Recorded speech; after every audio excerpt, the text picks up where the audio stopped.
I don't know about you, but I'm feeling 21. Baby, it's the first show! It's the first show of 2021! You're listening to the Shoot Brothers! Woo! I was ready to go into the course and everything.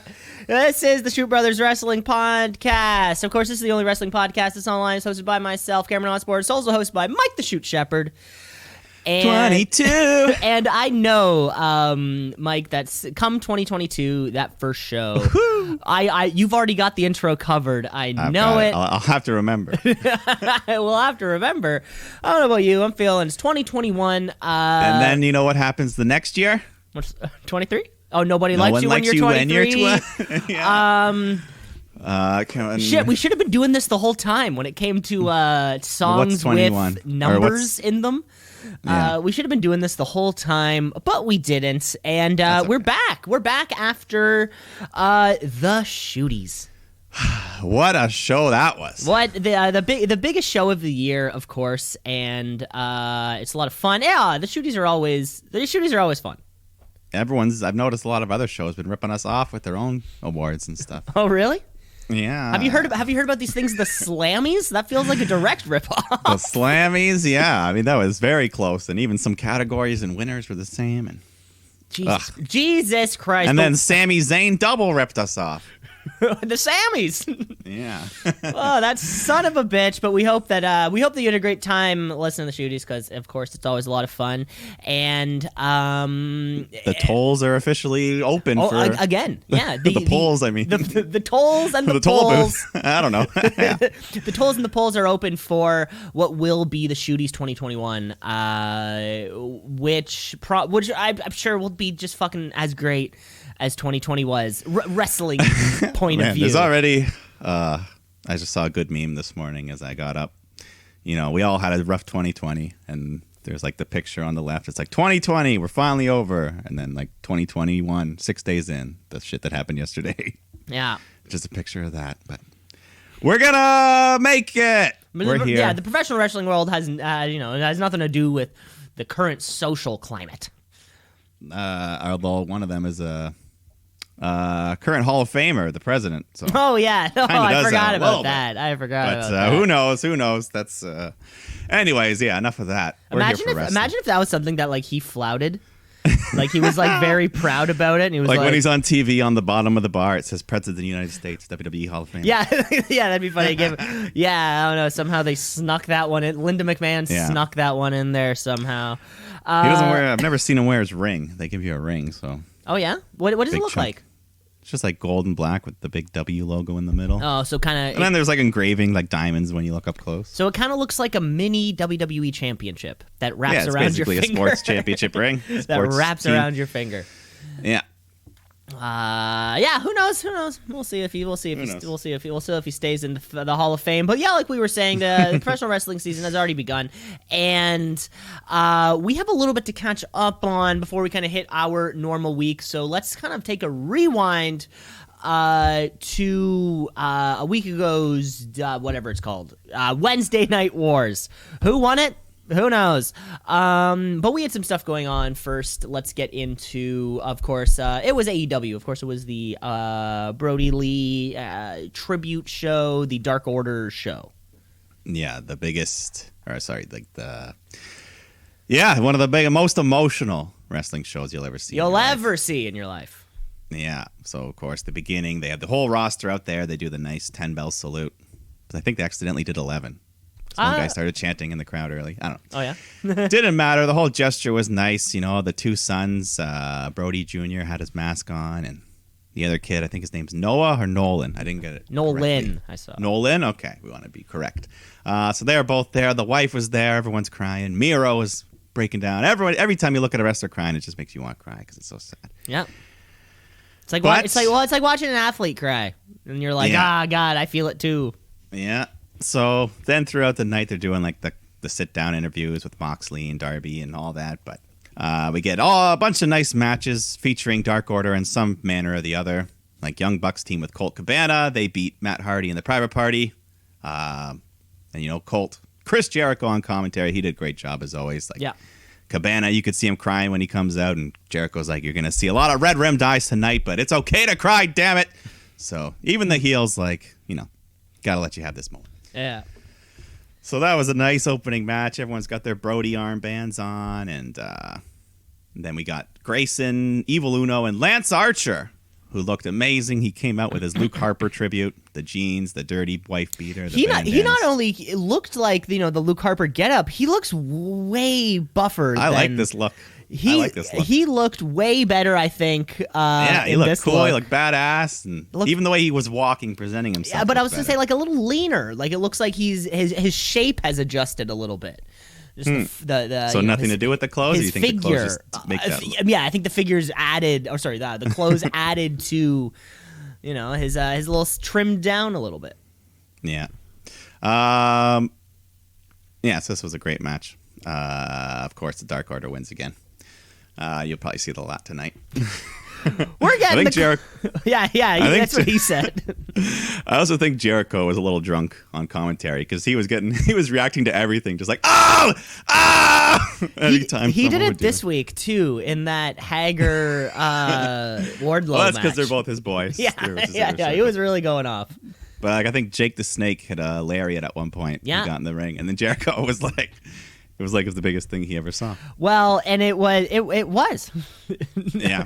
Are we gonna ever get that Jake the Snake DDT now that we've gotten a lariat bump? I think in the right circumstances you could get it. Yeah. Okay. With like a hidden crash pad, he just falls on. Okay. Like a high jump mat. Yeah, something like that. Yeah. More tributes. Bryce Remberg. I'll give him a pass this week. He got emotional. He was very close to Brody. But any other week, Bryce, you know what you did. You know what you've done. Yeah. Hangman Page teamed up with Silver and Reynolds. They've already kind of been in cahoots. And they took on MJF, Santana, and Ortiz. And MJF, biggest heel in the business, does not take this night off. He was, we had Brody Jr. -1 in the crowd at ringside, and MJF was just getting in his face, yelling at him, giving him the middle finger. He even rips off his mask at one point. But that's when the Kid fights back and he slaps him in the head with a kendo stick. Great bump. Devastating shot to the he hit the forehead. Yeah, the crowd that was there, you could hear the big pop for. Yeah, that was just a great moment. Huge pop. Yeah, he was just kind of hanging out in the crowd all night with who was it? Number 5, one of the other. Number 10. That was number 10. Okay, yeah. I get them mixed up sometimes. But then another huge moment of the match.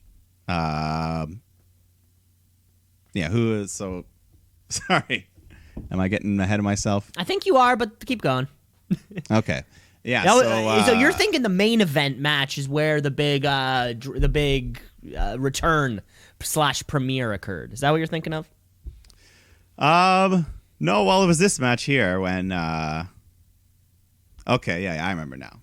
So MJF, he distracts the referee. Wardlow gets in the ring. He's ready to interfere. Then, who's this? It's Eric Rowan. Eric Redbeard. Eric Rowan. Redbeard. They just went back and forth. It was funny. But it's Eric Rowan. He's here. That was a huge, nice surprise. Jericho says he doesn't even work here. And then he was just fighting with Wardlow. And a huge ovation for him. That was a nice surprise. I think he comes back later holding up a sign. He's crying and a nice little message like goodbye. I forget exactly what it said, but. That was an awesome moment. Eric Rowan, Eric Redbeard. Big Red. Big Red. Big Red. They couldn't agree on what to call him. I'm sure Eric Rowan is owned by WWE, but that's okay. Yeah, I bet. Yeah, that's why he kept saying. He also slipped a Bludgeon Brothers in there, too. I don't know if he caught that one. Yeah. Goodbye for now, my brother. See you down the road. That's what it said. He held up the sign. Everyone hugged and cried at the end. Right. Silver, as soon as he got the pinfall, he just broke down. Well, he's got the Brody Lee, literal Brody Lee attire. Yeah, he had his whole exalted one. And it was, I think he said after he retired that gear as well, he's going to get it framed and remember that always. But well, apparently, apparently Brody Lee gave that gear to John Silver. Yeah, I think at some point. Like made it for him or something, yeah. But then he never did, and there you go. Oh, yeah, but that was a real fun match with the Rowan and the Kid, -1. Yeah, that was a lot of fun. Yeah, that was a good one. And then We also had a women's match in there. The Dark Order is Tay Conti. Is she officially in the Dark Order now? No, but she's so close that if they ever were to announce, I wouldn't be surprised at all. You're like, oh, okay, yeah. Now it's just official. Yeah. Well, she's with number 99, Anna Jay, taking on Britt Baker and Penelope Ford, which I gotta say, that's quite a combo. Baker and Ford, that's like my two favorite women in AEW. But anyways, this was just a fun little match where they got to drop the references. Because 99, Wayne Gretzky, Brody's a huge hockey fan. And you know what his favorite team is, right? The Toronto Maple Leafs? The greatest team in all of sports, the Toronto Maple Leafs, yes. Which is funny because he's from Rochester, New York. You would think, yeah, but I don't know. But no, there's tons of pictures that you see throughout the show, and lots of them he's got a little Toronto Maple Leafs logo, so I'm proud of him. Good boy, good man, always was. But yeah, fun little women's match. Of course, the Dark Order gets the win. Yeah, so everyone celebrates. Another nice match. Everyone after, and then Thunder Rosa attacked Britt Baker at the end of this one. After she was bitching to Tony. Conspiracy. She's all over Dark, by the way. Thunder Baker? Rosa is making her, Rosa. making her big. Piling up. You know how we keep seeing someone's records pop up, and it's like they're 14-0. Yeah, like wow. Yeah, holy shit. Yeah, I mean it's weird. Does she still work for NWA? She just hangs around here. Yeah, I see her because they have a little show of their. They have a show of their own now that's on YouTube, and she's is it always. Still Power, or is it something it's called different? Something else, but still one word, 2 syllables. And like electric. Yeah. NWA Electric, and yeah, she's always on the promo photos. Is Serena Deeb ever on there? Yeah, she's on there too. I'll be honest. I just skim until I see someone I recognize, and I'm like, oh, okay, I'm gonna watch this. We already watch enough wrestling. Exactly, right? Or well, I mean, and then you always got to stop on Mike and Maria Kanellis, of course. Wrestling Dynasty family, as far as I'm concerned. Or are they Mike and Maria Bennett? Yeah, Bennett. Sorry, that's what I meant. Yeah, but you'll always be Kanellis to me. No, I get it. Redbeard, Rowan, Redbeard, his brother, Big Red, Big Red, his union and the Bludgeon Brothers. Oh boy! But then we get to the main event. The Brody Lee Jr. Dream Match, which is called so because he got to book it, pick any team he wanted. He picked his 3 favorite wrestlers in AEW. Cody Rhodes, Orange Cassidy, and number 10, taking on Team Taz, your least favorite group. In my least favorite group of professional wrestling. You know what I want to see? I want to see Team Taz and the Hurt Business go at it. That would be the ultimate FU to me. The Hurt Business? I thought you mean Retribution? No, I'm still talking Hurt Business. No, remember, no, because I thought they were your faction of the year. Yeah, no, but I like Team Taz, but I fucking hate them. It's that thing. Okay. Like I hate Team Taz. I thought you didn't like them on your TV. I thought you were sick of them and didn't like them. Yeah, because I'm so sick of them. You get it, Mike. You understand what it's like to be torn. I mean, I get it. Yeah, but I thought your hate was like beyond. No. Heel hate. Like. No. Certainly not. It's it's work hate. Well, yeah. You wanted to hate them in this match anyways, as Dark Order, the nice baby faces, get another win. Clean sweep. I think at one point Taz and Arn were having a little standoff with the chairs. Yeah, they looked at each other until, and I think it was number 10, Preston Vance. Preston Vance hits a big spine buster and covers Starks for the 3 count. So clean sweep on the night for Dark Order, as they should. Probably the biggest victory of 10's career, main eventing a show here. Main eventing a pay-per-view, presumably super close with the Brody Lee family. And I did see a fun little bit that Brody Lee Jr. went as Orange Cassidy for Halloween last year. So yeah, fun. He's one of his favorites, apparently, and I think during Cassidy's entrance, he went over and gave him a nice loose fist bump. Oh, yeah. Quick little... Yeah, that's cool. Then at the end, though, Team Taz, they attack the celebration, including Hook, Taz's son, who I guess works for them now. Yeah, he's been on TV, I guess, a couple weeks now, feels like. Yeah, he's hitting moves, he's doing bumps, so hey. So they're beating everyone down until the lights shut out, and then Darby Allin comes out, and the lights shut out again, and Sting comes out by his side, and it's snowing, and they come down to the ring and, help them out, stand tall, and Yeah, the baby faces look good. Darby had Brody Lee written all over his face. Darby Lee is looking awful good. But that was the last match, and then I think they cut, and then they just kind of come back for one final tribute where Cody's in the ring and just kind of shares all his thoughts, and then they bring out Brody Jr. and his mom. They're carrying Brody's wrestling boots. Tony Khan's in there, Ten's in there, and then they do the final laid to rest when they put his boots in the middle of the ring, and Cody puts one of his bandanas on top of it.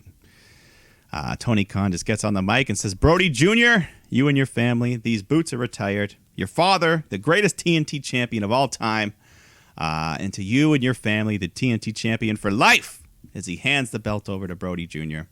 Brody's wife breaks down. Ten's there just consoling her. Yeah, the title is his. That official belt, that design, the red and gold, is retired. So Darby Allin's going to have to get a new belt, which we'll see this next week. But a nice moment. The crowd's just chanting Brody. Everyone's crying. And they wrap up the show with one final tribute for the memory of the life with Tom Waits playing over top. And there was lots of pictures, even with WWE there, with him holding their tag belts and lots of wrestlers, Big E, Wyatt. Well, I guess you can't I guess if it's not a copyrighted photo, it's just. I think WWE wouldn't have cared. Just a photo, yeah, and it would be super greasy to. But there was one there. It was cropped, and it was like Roman Reigns, Brody Lee, Chris Jericho, and I was like, oh, like Kevin Owens. I'm like, oh shit, this is like a big photo. And there was one with Becky Lynch. I'm like, holy shit. I think they were all wearing the yeah shirt. And yeah, it was just, I guess, it's just fucking a photo from somebody's phone, right? A photo from Becky's phone or Roman Reigns' phone or something like that, which was yeah. Oh yeah, but it was quite the episode. It'll forever be one of the saddest, but also most touching. Just a great tribute. And I think after they went off the air, they did even more stuff, just more Tony Khan and Brody Jr. just hugging in the middle of the ring. But yeah, great episode. Never. Can you for the wrong reasons? Can you picture Vince in the ring, getting on a mic and consoling a young child? I can't picture that. Has it happened? Has Vince ever done something like that? I mean, there have been many professional wrestlers who have passed away, maybe not with young children, but yeah, I think he would. But I think in this time it would probably be Stephanie and Triple H. Yeah, that's a good point. Like Vince, and they definitely would. And of course, yeah. Well, because Triple H's dad, and Stephanie McMahon's our stepmom. She's not our mom. She's our stepmom.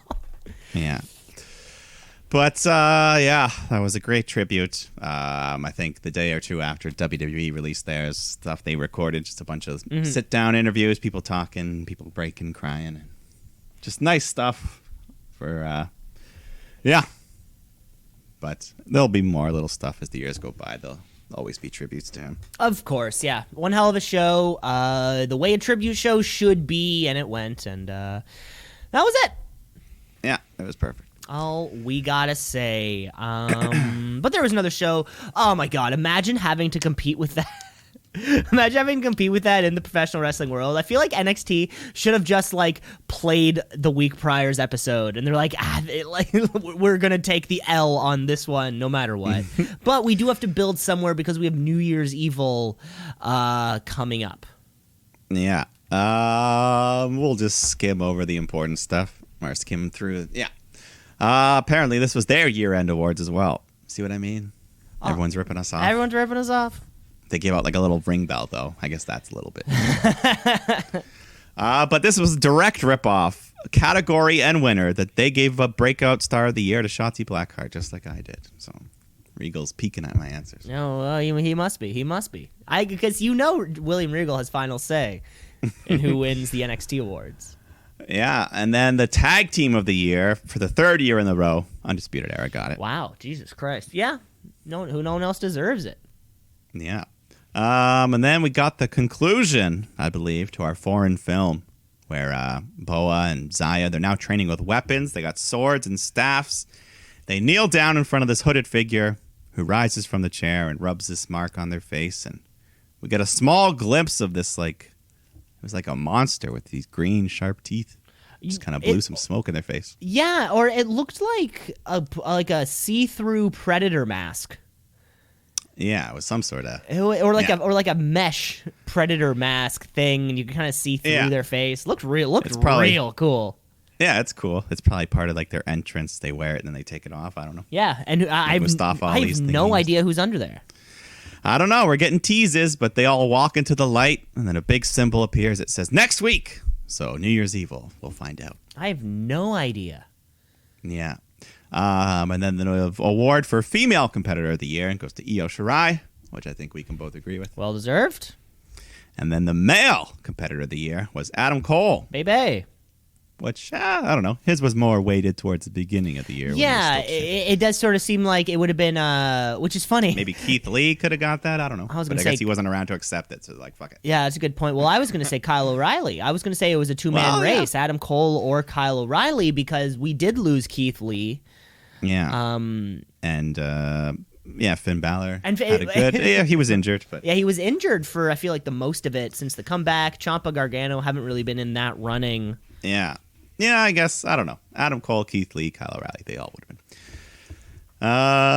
But then other than that, I'm skipping most of the matches because they didn't really matter. No. In regards to New Year's Evil, but the award for Match of the Year went to Finn Balor versus Kyle O'Reilly for the NXT title, which is definitely pretty worthy for me. That or Women's War Games, both, but still a good choice. Yeah, very, very much so. Very much so. Those all of the O'Reilly Finn Balor things have just been dynamite.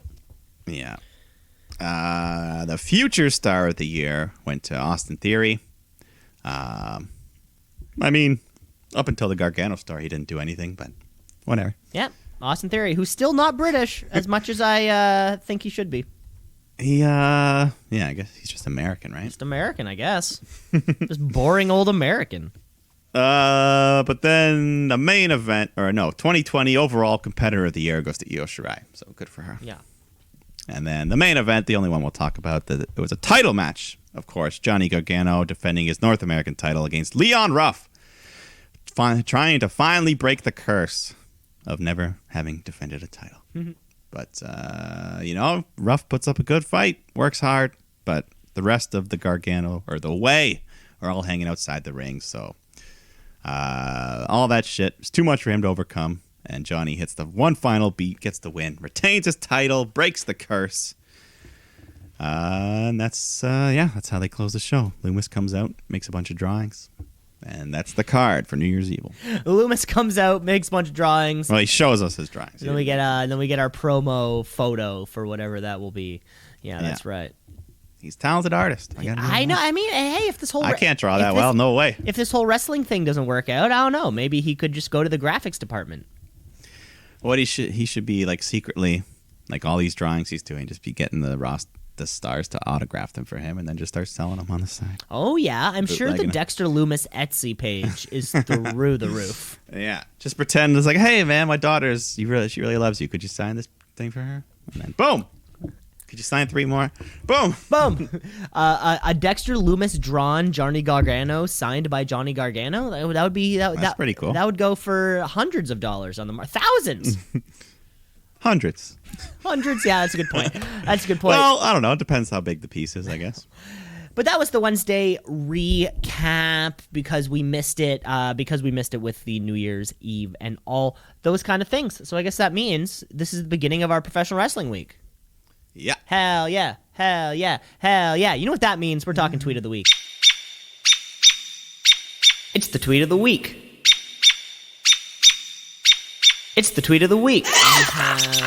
This award isn't pertinent to the year. It comes and goes off competitors depending on who is truly more deserving.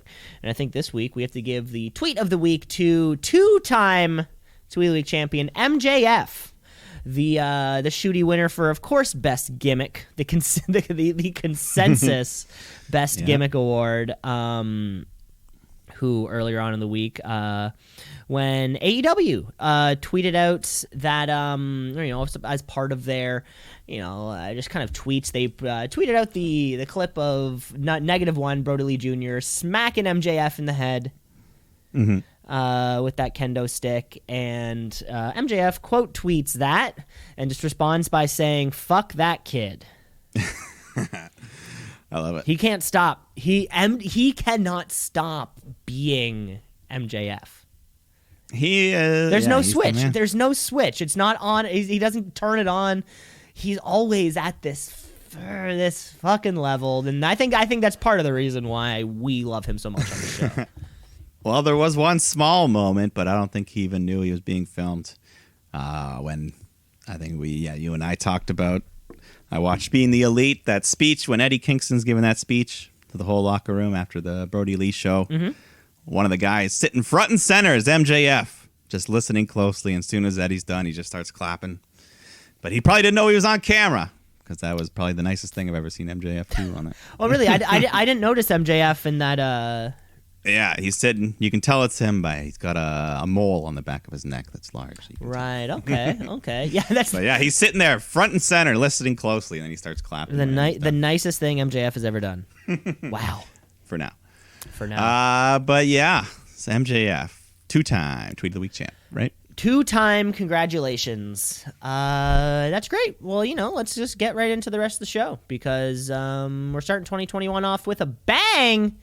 We're talking SmackDown Live. Okay, folks, it's Friday night. It's time for SmackDown Live. It used to be on Tuesday, but then I think it was on Friday before, though. No, wait. We used to film it on a Thursday and then release it. It's just SmackDown Live. Wow! What's the theme song? I forget. Get on the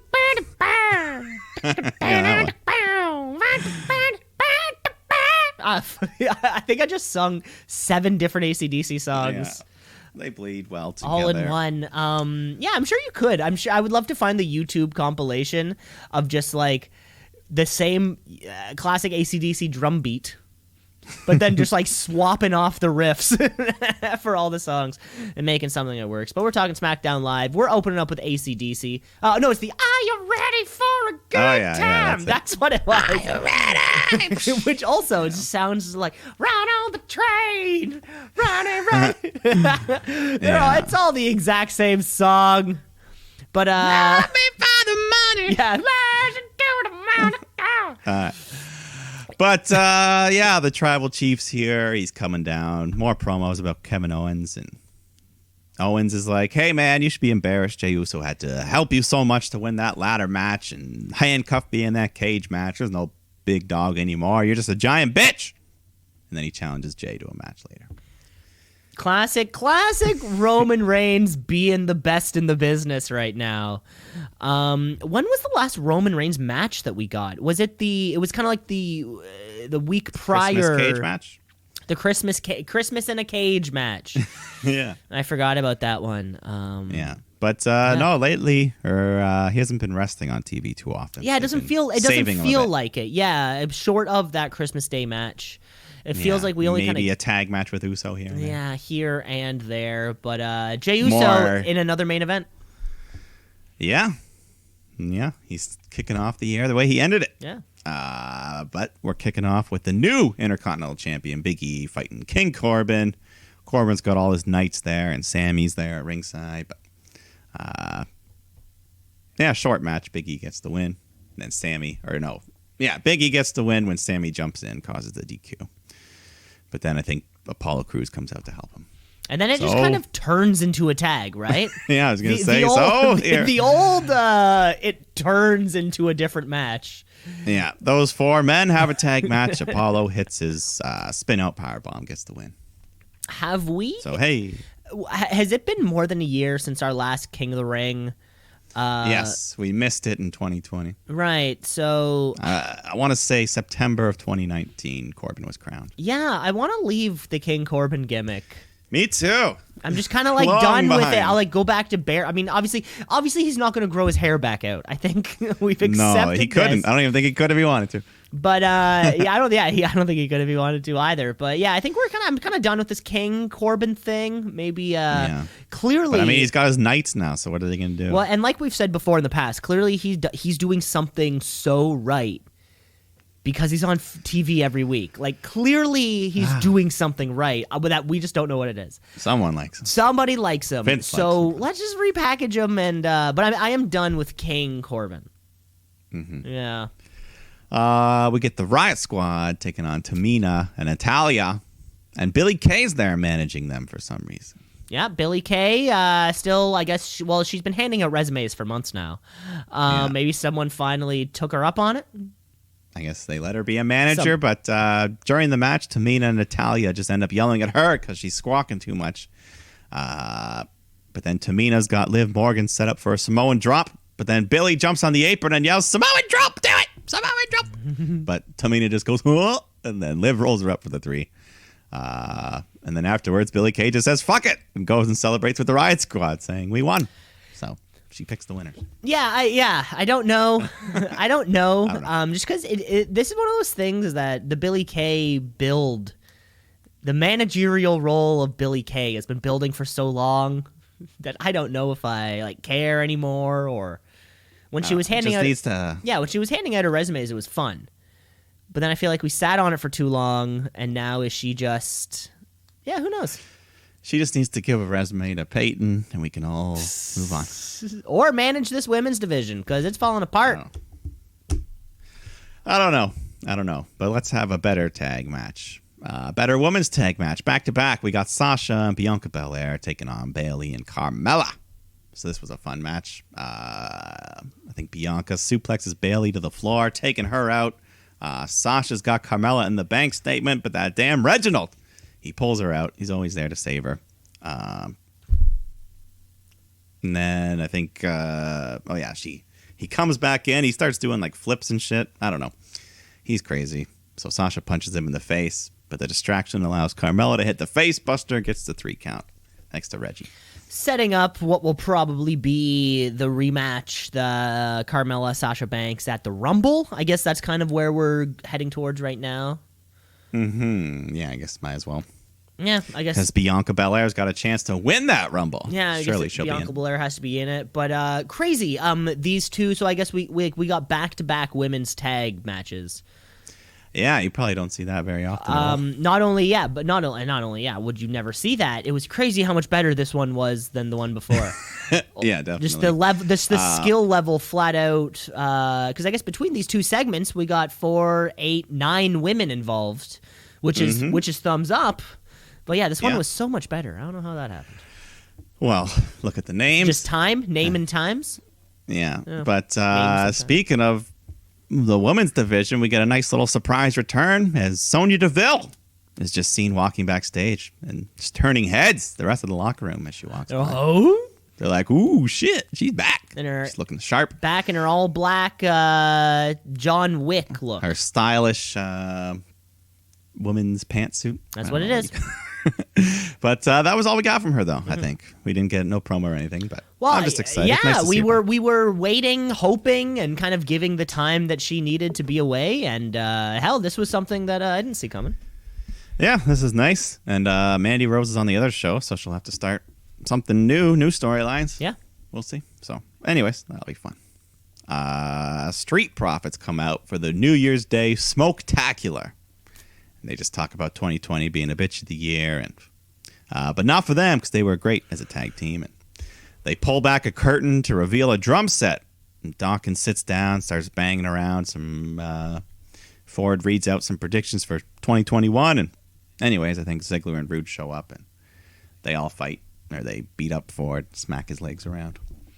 Yeah, I like that I like the Street Profits really easily transitioned from red solo cups to blue solo cups. I was like, wow, like that was such an easy part of the gimmick that had to change. And I'm sure it was a big concern, right? Like, we can't go to SmackDown. We need red solo cups. And then somebody in the back was just like, oh, we can get blue ones. Like, oh, okay, there we go. Yeah, you just gotta, takes a little bit more work to exactly. You know, maybe they have to order them from out of state. I don't know. Yeah. But we need those blue solo cups. We'll just order 50,000. We'll be good for a while. Yeah. Daniel Bryan and Otis teaming up against Cesaro, Nakamura. Chad Gable there to coach. I'd rather see him in the ring, but that's okay. At least he's not Shorty G anymore. Yeah, thank God. But, a good little match. Bryan and Cesaro got their Brody armbands on. They were close with him. But eventually, Daniel Bryan gets Nakamura, and the Yes Lock gets the submission win. And then afterwards, the 3 baby faces do some weird little hip dance. Yeah, what was the deal with that? It was like... It was goof. I mean, Otis, it was a little out of character for the other guys, but not Otis. Yeah, that one felt just... I didn't Maybe get it's just a fun goof. I don't know. Yeah. Maybe it's some sort of secret joke they had with Brody. I don't know. Oh, yeah, that could be it. But I just guessed. Otis and Brody, were they around each other? No, but I mean Daniel Bryan. Oh, yeah. Yeah. Anyways, But let's I think, go to the main. I think Otis Gable is the thumbs up team going forward for both of these guys. Yeah, Daniel Bryan can just branch. I mean, he's already announced he's going to be in the Rumble, so him and Roman can be a thing, and Otis and Gable can do their thing. Mm-hmm. But the main event, Kevin Owens taking on Jey Uso. This was just a heavy-hitting brawler match. Owens was not messing around here. He's just fucking working Uso's leg over, trying to break him. Uso fights back, goes for a super kick, goes for the top rope splash, but then Owens avoids it, hits a stunner, gets the 3 count. And then afterwards, Owens grabs some handcuffs, cuffs Usos to the ropes, and just starts beating him around, inviting Roman to come out and save him. But Reigns doesn't come out. So Owens says, I'll bring him to you. Starts fighting up the ramp, and he lays Uso out on some tables, climbs up the side of the Thunderdome, ready to hit this big splash when Roman appears, attacks him, and they just kind of fight into the screens of the Thunderdome. And Uso comes back up. They hit Owens with chairs, and they finally throw him down off this big drop through some tables. And we just end the show with the dead Kevin Owens. Dead Kevin Owens. One thing, and you've seen the match, Mike, where one guy can sell and the other one can't really, and sometimes it'll take you out of what's happening. And Jey Uso and Kevin Owens, to me, are just... I love matches where both dudes can sell so fucking good. It makes those, like, when you'll watch them on YouTube, and they may you may call them spot fests or whatever you want to call them, but whenever you see like a Ricochet Will Ospreay match, they are both, and Ricochet got to be one of the best in the business at selling something. And I gotta say that same thing about Jey Uso and Kevin Owens. Yeah, that's my big one. Is this the rematch we're getting at the Rumble? Probably, maybe, sure, Stip, who knows? Yeah, where do they? I mean, they've done a TLC, they've done a cage match. What can they do next? Up the ante. An elimination chamber match. Well, I mean, just the two of them. Yeah, but I got to say, this was another, and what has become a string of fantastic SmackDown live shows. Yeah, no, I mean, SmackDown's really been pretty great all year. Has been put ever since, and I think the real TSN turning point of Roman Reigns' Tribal Chief return. Since that moment, this has just gone to the fucking stratosphere. Mm-hmm. I gotta say. And then, yeah, he's been killing it, and then the Intercontinental title's been doing great. Yeah, Sami Zayn, very good, and yeah, Bayley and Sasha carrying that SmackDown side. has been the A show. Absolutely, all year, and it's been proven in the ratings. Very much Not so. that we didn't care that much, but it's very higher much ratings so. than Raw. And I cannot wait for Sonya Deville's first promo back. That's going to be... that should be fun. Write that one down for promo of the year, because it's never too early to get a... Well, hopefully we'll hear from her tomorrow on SmackDown. Hopefully we will. That was the entire show. SmackDown Live continuing to be the creme de la creme of main roster material. But unfortunately, what's not the creme de la creme? Crap de la crap. I guess there has to be something. Crust. The crust de la crust is when we hop over onto Monday night, because of course we're talking Monday Night Raw. Let's get raw. Let's get raw.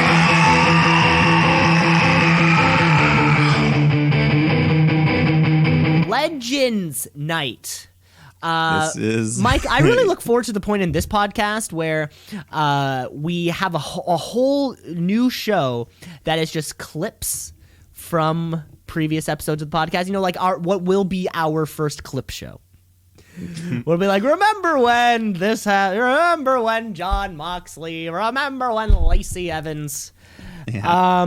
Because Mike, to me, every year we get our yearly Remember When episode of Monday Night Raw, and at least this time we're promised a championship match between Drew McIntyre and Keith Lee.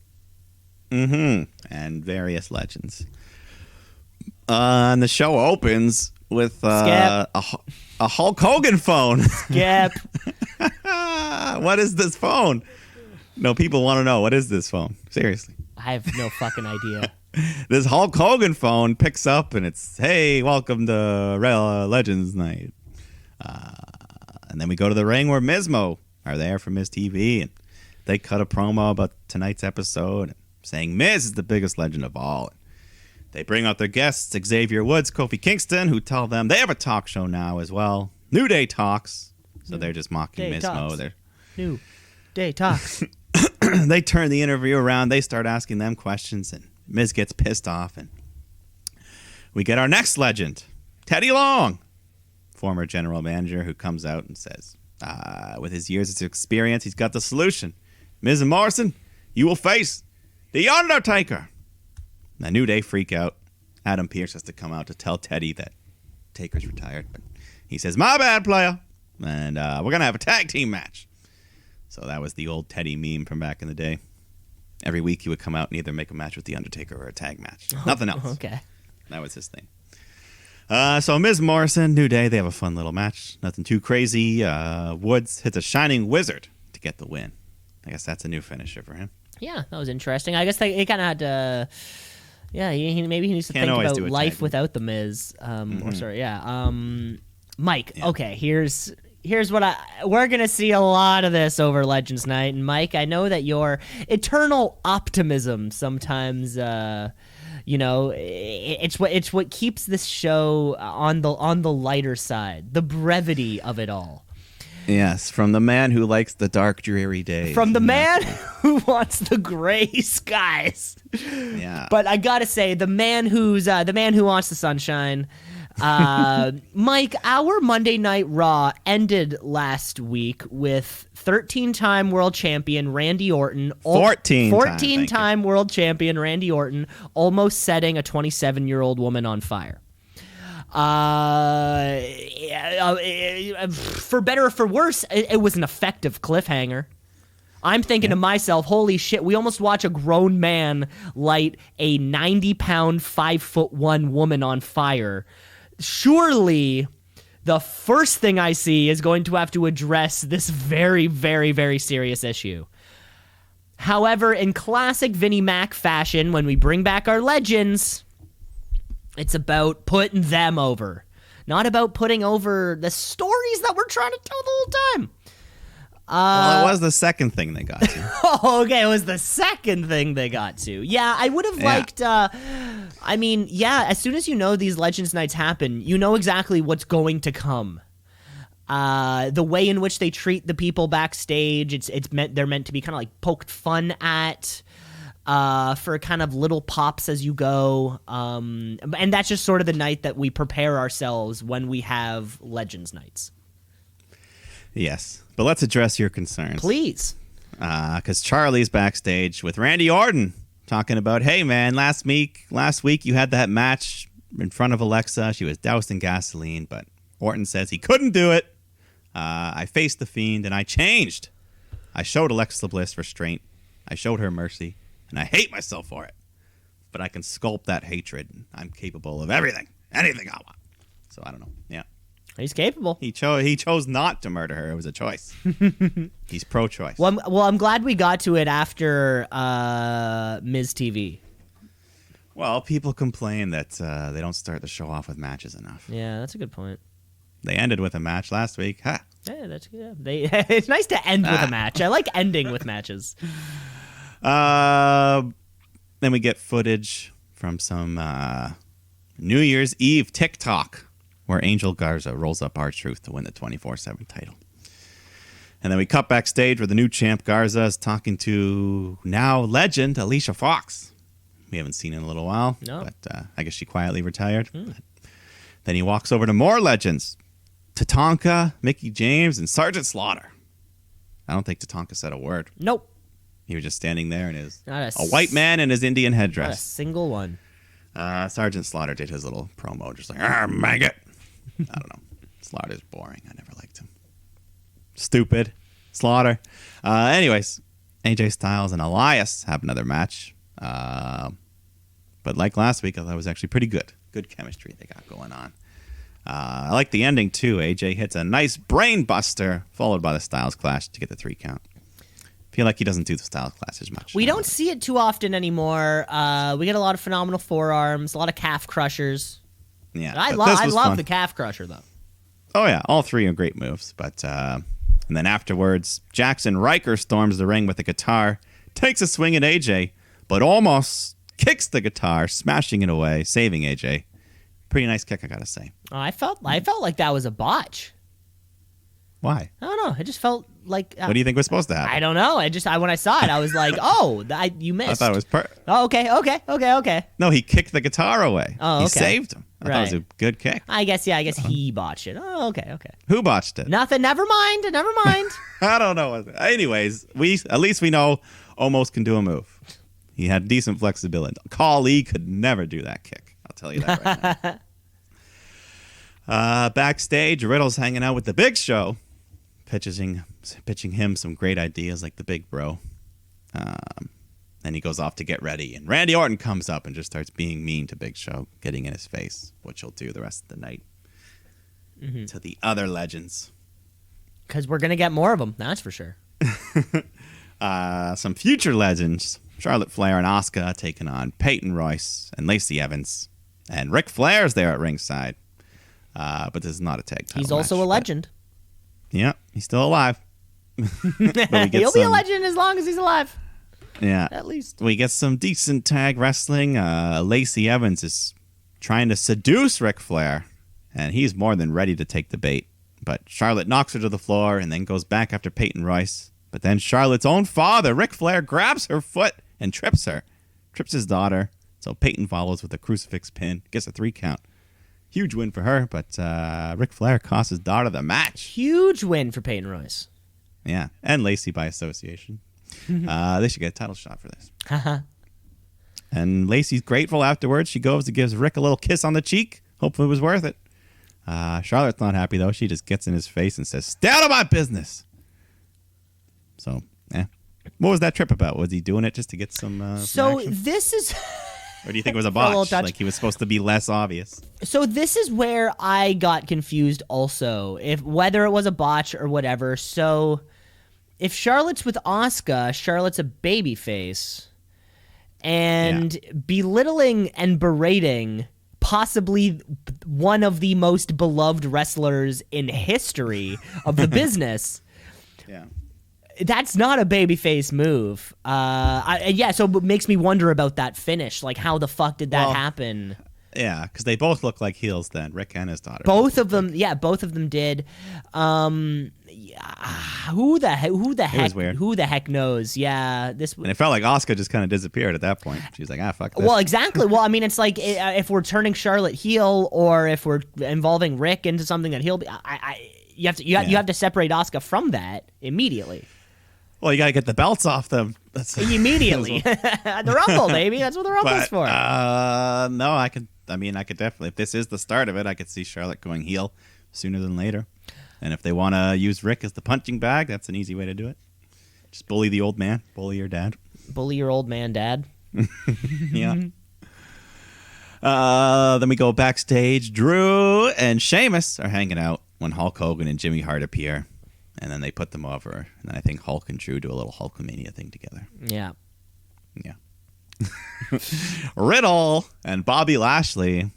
Fun little match. Both guys. MMA experience. Mm-hmm. I think at one point Lashley hits the Dominator. And then he applies the Hurt Lock. And then Riddle tries to bounce off the ropes to break the hold. But as he's like bouncing off the ropes, the ref has to duck underneath to avoid getting hit. But at this exact moment, Riddle taps out to Lashley, who releases the hold, thinking he's won. But the ref didn't see it. So MVP and Lashley are yelling at the ref. Riddle rolls him up, gets a 3 count. So controversial ending, but yeah, I did kind of like that finish. It was creative, but like at least the ref didn't get hit. He avoided. Yeah, it was kind of fun. It was like interesting to say the least. Yeah, it wasn't for the title, so it didn't screw Lashley too bad. Right, which and of course we need the match at the Rumble. Yeah. I mean, Riddle Lashley for the title, that could be That's a U.S. title match I'd be interested in. Yeah, the two former MMA stars or what have you. Yeah. Then we go backstage. More legends. Mark Henry's hanging out, giving advice to Ricochet. Tells him to stay strong, brother. But then Randy Orton, big bully, walks up, tries to rile up Mark Henry, mocking him for being injured because he's got one of those little leg scooters when you hurt yourself. And he just kind of scoots off all sad when Orton's making fun of him. I feel like those scooters, those are an invention of the 2000s, aren't they? Yeah, it's a... You wouldn't see a broken leg in the 80s wheeling around on that. Yeah, it's become the more common way to get about town if you if you have some kind of surgery like that. Yeah, because it's a lot smoother than crutches, I guess. I guess. Well, I think it would all be... it's all probably how your knee has to heal, right? That as well, yeah. Like remember when I dislocated my knee before Pending's very first show. I was in the I needed to be in the straight cast, so like that wouldn't have worked on me. But maybe it's like a certain kind of, you know, like I know when Kevin Durant tore his Achilles, he was able to recover in a boot like that, because your knee can sit like that and everything would be fine. So it's probably like dependent on the injury. Well, let's move along. Mandy Rose taking on Shayna Baszler. But Baszler attacks Mandy during her entrance, so Dana Brooke runs in and says, I'll take you on. So we get Dana versus Shayna. Short little match. Shayna's got the Kirifuda clutch locked in, but then Dana rolls through, hooks her leg, gets a big pinfall victory. Big upset. But Shayna doesn't release the hold, and Dana passes out anyways. So Mandy comes in, saves her with a big C-trigger. So the sexy muscle friends stand tall. Yeah, huh. I don't know. This was an oddly booked one for me, too. Weird. This was entire surprising. card was, especially after just watching like an incredibly booked SmackDown, it was just like just compared beside each other. Yeah, wow. It was weird. I mean, I'm happy for Dana, but it probably won't lead to anything. Yeah, so. Dana Brooke like constantly busts her ass and her face sometimes, and and never gets TV time. So, you know, if you had looked at and then we, unfortunately, Vinnie Mac doesn't see this far back, but you and I both see the Shayna Baszler NXT dominance and then losing to Dana Brooke less than a year later. Like, you and I see both of those things, but Vinnie Mac doesn't see the whole dominating the entire women's division in NXT for years. He doesn't see that. Yeah. He sees what's happening here. We already knew that. Once she lost at WrestleMania, we already knew. The Becky Lynch match. Yeah. Not that I'm complaining. I love it. But backstage, Ric Flair, he's still hanging around talking to more legends. Molly Holly and IRS, who you may not know is the father of Mr. Bray Wyatt. Ooh, that's fun. But these old legends hanging out, that old man smells in the air. It attracts Randy Orton. So he gets in Rick's face and says, hey, Rick, why don't you escort me to the ring later with Jeff for my match? But Rick is pissed at Randy for all the shit he's done to him. I think he even kicked him in the head earlier this year. Oh, yeah, he got punted. Yeah. So they argue. Ric Flair does not go out with him. So Randy Orton comes out to take on Jeff Hardy. Did what? Did I miss something? No. I'm asking you a question of this. Did Randy Orton not comment to Bray Wyatt's father about what he just did to Bray Wyatt? I don't think we're supposed to know that guy's Wyatt's father. Oh, okay. My mistake. Oh, Jesus Christ. Imagine burning somebody alive and then walking just like right past their dad and not even like acknowledging. It's funny. I didn't even really okay, so I guess they're not supposed to be. Yeah, this they've guy never had anything to do with this guy each and other. Bray Wyatt, just like the other fucking B teamer and Bray Wyatt, aren't supposed to be actually related. What's the guy on the B team? Who's his brother? Curtis Axel. Is that his brother? Oh, Bo Dallas. Bo Dallas. Yeah. Yeah. Okay, exactly. my mistake. Him My and mistake. Bray, no, it's fair. Well, there's a lot of family on this show. We got the fucking Flairs. We got there is a lot of familial elements of things that go on here, and then I'm never sure which is accepted and which isn't. Well, we get Randy Orton taking on Jeff Hardy, who no face paint on Hardy, which we haven't seen in. He had it kind of on his neck. Yeah. But it's been a while since I've seen naked face Hardy. That doesn't matter. He's still got. Maybe that could be category. We talked about hair. Maybe best face paint could Best be a face category paint? next year. I mean, most wrestlers do it themselves. That takes talent. Yeah, that's to be pretty that cool. Creative. Yeah. Yeah. But anyways, Orton spends the match being a dirty heel, and once again, he targets those earlobes like he likes to do. Just jams his fingers in, starts stretching, twirling those stretched earlobes. But Hardy fights back, hits some of his big moves, goes for a twist of fate, but Orton counters, hits the RKO, gets the win. The old twist of fate into the RKO. Classic maneuver. Pretty much the same move, without a twist. Yeah. On the other one. But then backstage, Lucha House Party run into Melina, former Women's and Divas champion and manager of John Morrison, and former sexual partner of John Morrison. Jesus Christ. And Batista.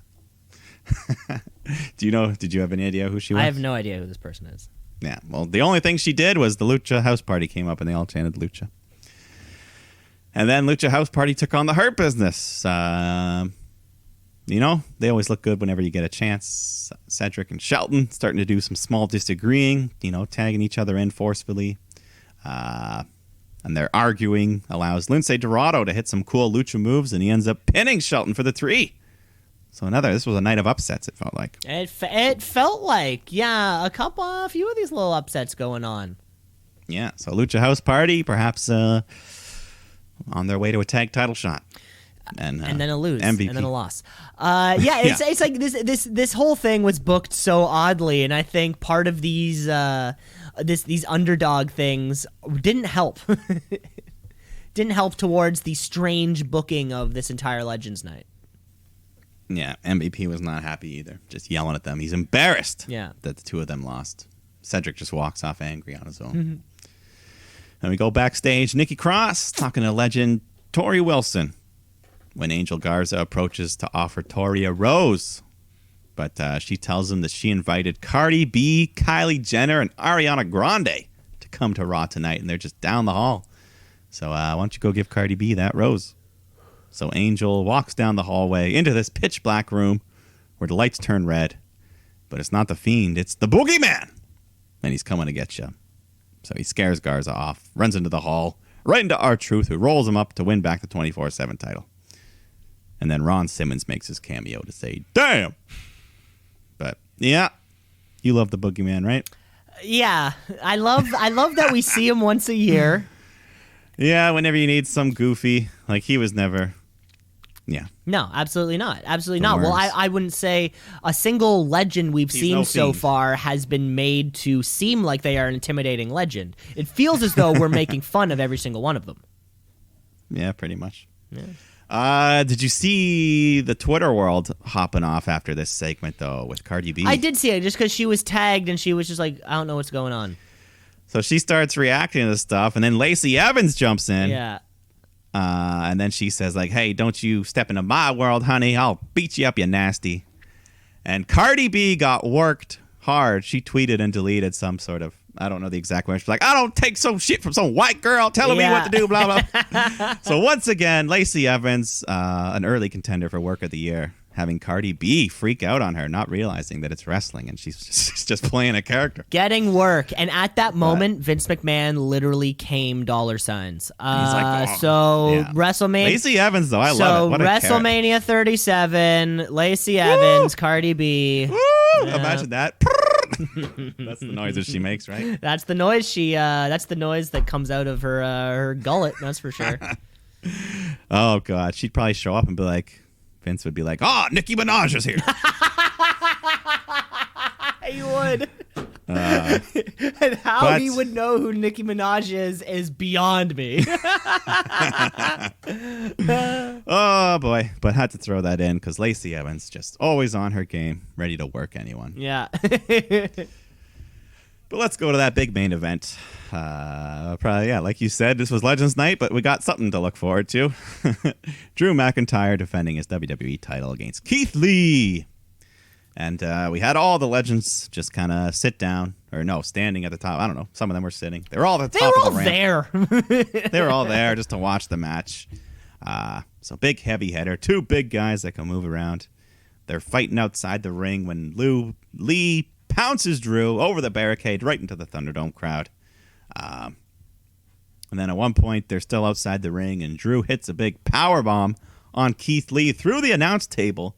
But poor Lee, he lands like right on the pointed corner of the table. Yeah, that was a tough one. Like the exact worst spot, but thing still breaks. That was crazy. Yeah, thank God it's definitely going to break under his immense size. His mass. Yeah, but they weren't done there. They both fight up to the top rope, and Keith Lee hits maybe the biggest Spanish fly in the history of wrestling. In the history of this was one of those moments where if it was a live show, the ring would have broken. but no, we need to finish this match. The ring can't break. Yeah. But that was crazy. He makes it around, but I got scared like, whoa, almost land on your head. Yeah, that was pretty cool. That got a big, even the legends reacted to that, but soon after, he tries to hit the Spirit Bomb, but Drew escapes, hits the Claymore, and that puts away Keith Lee. So Drew retains his title. Drew retains. Great match. Amazing title defense on free television. Yeah. And like we always say, once you give Keith Lee a chance, we know what he's capable of, and he had a great main event. But yeah, possibly Keith Lee's best match on the main event. It's so nice to see. Mike, it's so nice to see a heavyweight challenger with extreme mobility. Is it not? Oh, yeah. They're just so mobile. And the match itself, dare I say, was 15 minutes? Yeah, no, 17 they gave him lots of minutes. time. There I was love no it stupid finish. when your heavyweight bout is more than 5.5 minutes. Don't you? For the most part. Yeah. For the most part. Because, you want to talk about people that don't like going over 5.5 minutes. Yeah. After the match, Lee and Drew, they do the nice respectful fist bump. Drew goes to get on the mic when he's interrupted by one Bill Goldberg, who comes down to the ring.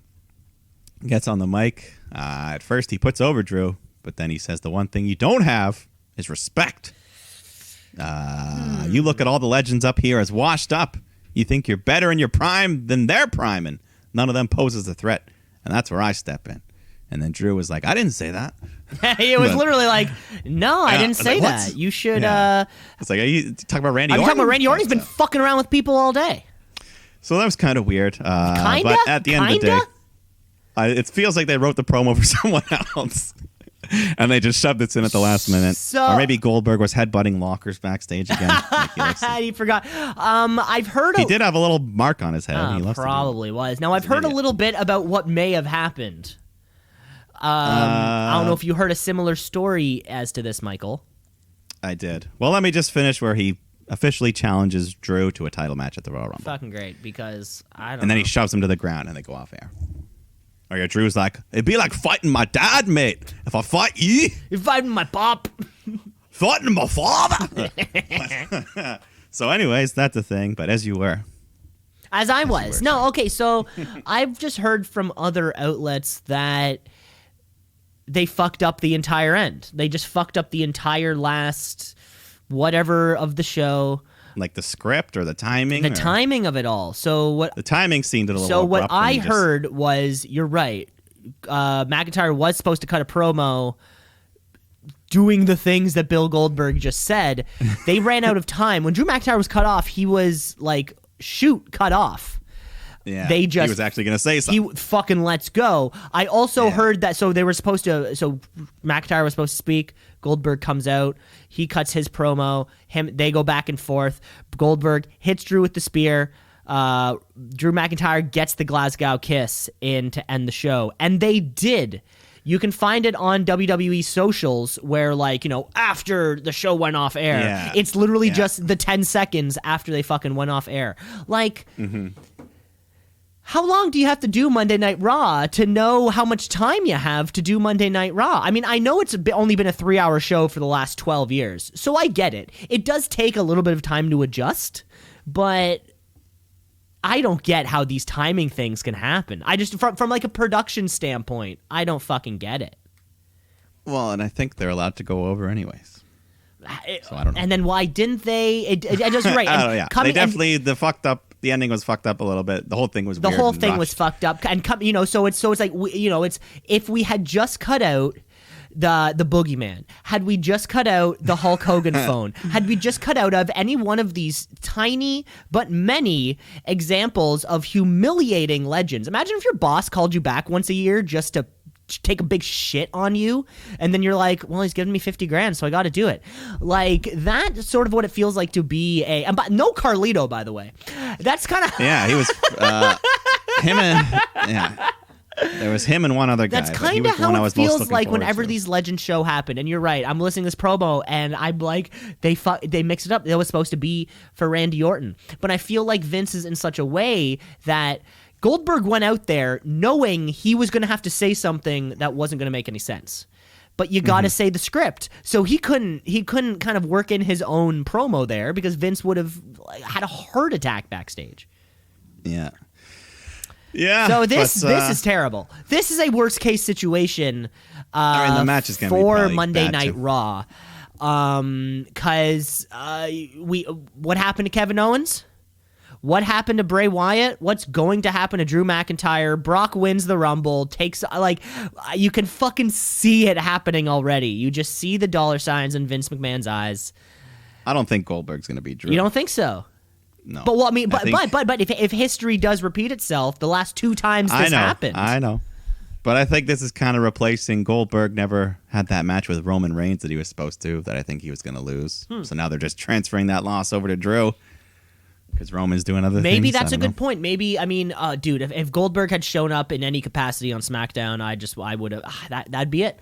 But that would be it for me. But maybe, Mike, I do, and like I said before, the eternal optimism, this shit going on with the Tribal Chief is too good to throw. Don't taint it. Throw the mandatory 2 match a year that Bill Goldberg gets.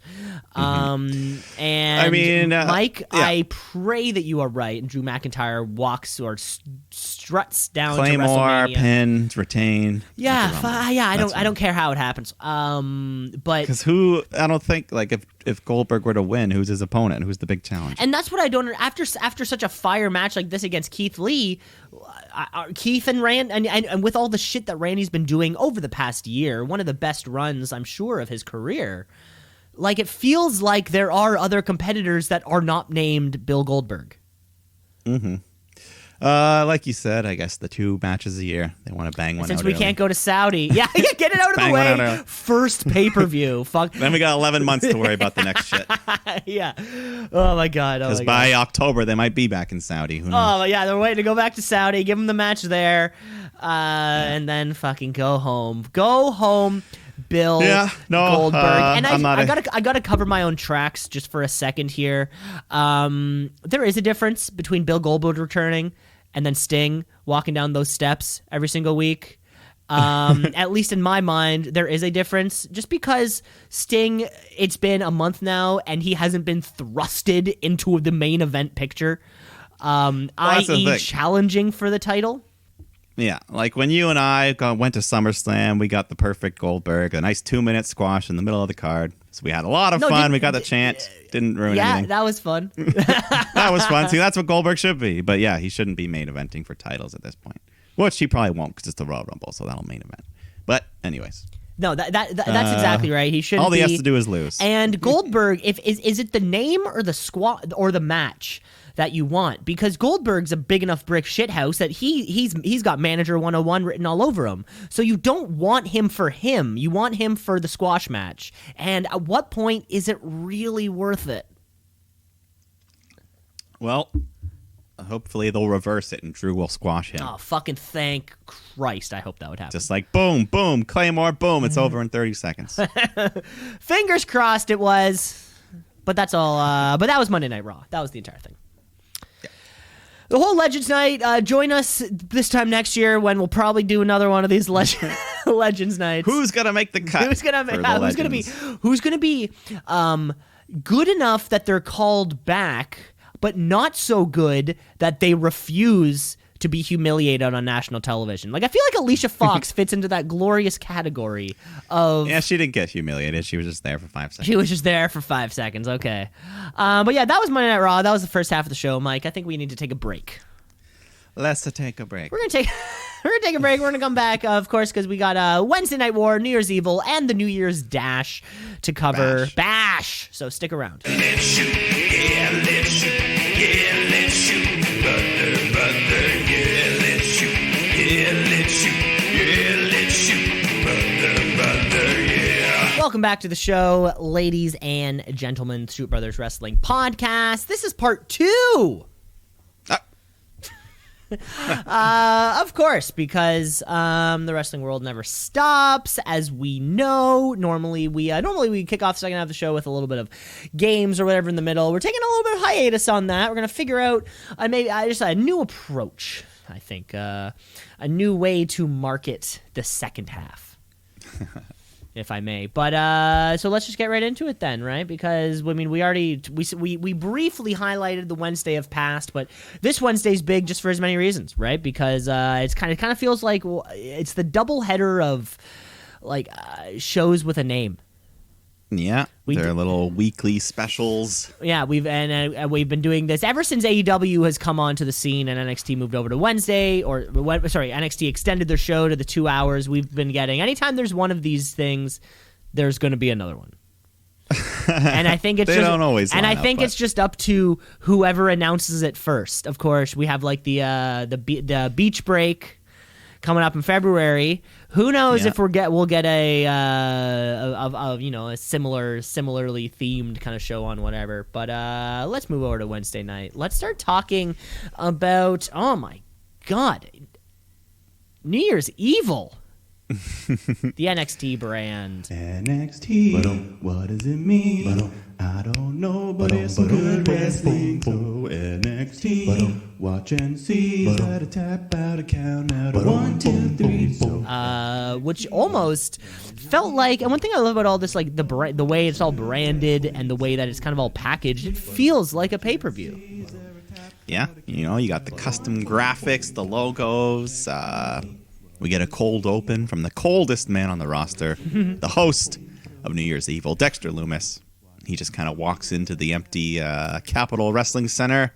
He goes right up to the master control board, just starts fiddling. He hits a couple switches, turns the lights on and off, and then he pulls down this giant lever, which activates everything. And like you said, making it look like a pay-per-view with all the special lightings, the graphics, the devil, the New Year's Evil, everything. Even Dexter Lumis, this red suit jacket, appeared out of nowhere. And the crowd appeared also. He had the way crowd. of his red suit jacket kind of reminded me of Will Smith in The Fresh Prince of Bel-Air. When he would go to school, he'd wear that fancy suit. I never watched that show, to be honest. Fresh Prince? Never watched it. And you got mad at me for Game of Thrones. This man's never seen Fresh Prince. They're not. Game of Thrones and Fresh Prince is like not quite apples and oranges. I'm gonna say apples and pears. I'll say it's like popcorn and cabbage water. Cabbage water. I didn't even know that was a thing to eat. Is that just what? I only know that from Willy Wonka in the Chocolate Factory. They're so poor, okay. They eat cabbage water. I guess it's just water, or it's like water that cabbage was you cook boiling it in cabbage. I don't know, to get some extra calories. Yeah, I say you boil the cabbage and then drink the water, and then probably also eat the cabbage. Yeah. But you're right. New Year's Evil has a lot of fun themes kicking off the show, and we're kicking off with a big match here when Damian Priest walks down in the ring, taking on Karrion Kross. Yeah, battle of some big men here. But Cross may be a little too big for Priest. As at one point, he couldn't fully lift him. There was a little sloppy move. I don't know. He's kind of like half lifted him, and I don't know. It was weird. But anyways, the rest of the match was fine. They go back and forth. Scarlett on the outside looking great. Priest hits the Razor's Edge for a big 2 count. And then later on, Cross hits a scary-looking powerbomb. Priest landed pretty high up on his head and neck. Pretty high up on the neck there. Yeah, but he kicks out of that, and then they fight outside the ring. Cross slams him into the girders, the steel steps, and then back in the ring, he hits the big Saito suplex, followed by a running back elbow to the head, or just an elbow to the back of the head, and that gets Cross the win. I don't know. I don't know if I like that finisher that much. That elbow. It was just like it was like a lariat, but it was they're facing away. It was powerful, but I don't know. Whatever. Who the heck knows? Cross wins. You know Priest what? loses. So they came in pretty early to this match, touting it for the lack of commercial breaks that we were going to be getting, and a match will never suffer for no commercial breaks, versus consistent performance. I don't know if this was quite the match that is like, kind of deserves that honor, if that made sense. Yeah. I think if anything, it would just really kind of tell us of how they feel about Karrion Kross going forward. Like they're going to present the hot opening match when probably your numbers will be the highest and no commercials. Like that's kind of an honor in of itself for them to trust Karrion Kross with that much responsibility. Yeah, I don't know if he's the top dog to go with. Well, I think we were asking ourselves the other day or the other week or what might be, like the plan was for him to be the top dog. So do we just go back to the plan, or do we kind of do we rewrite the route? Because he is still, I think he still has a right to, he's still kind of like a number one contender in my eyes. Yeah, he never lost the belt, so he deserves a crack at it. But I don't know if I want him to get it. Yeah, it'll be tough. It'll be it'll be interesting to see where Karrion Kross goes next.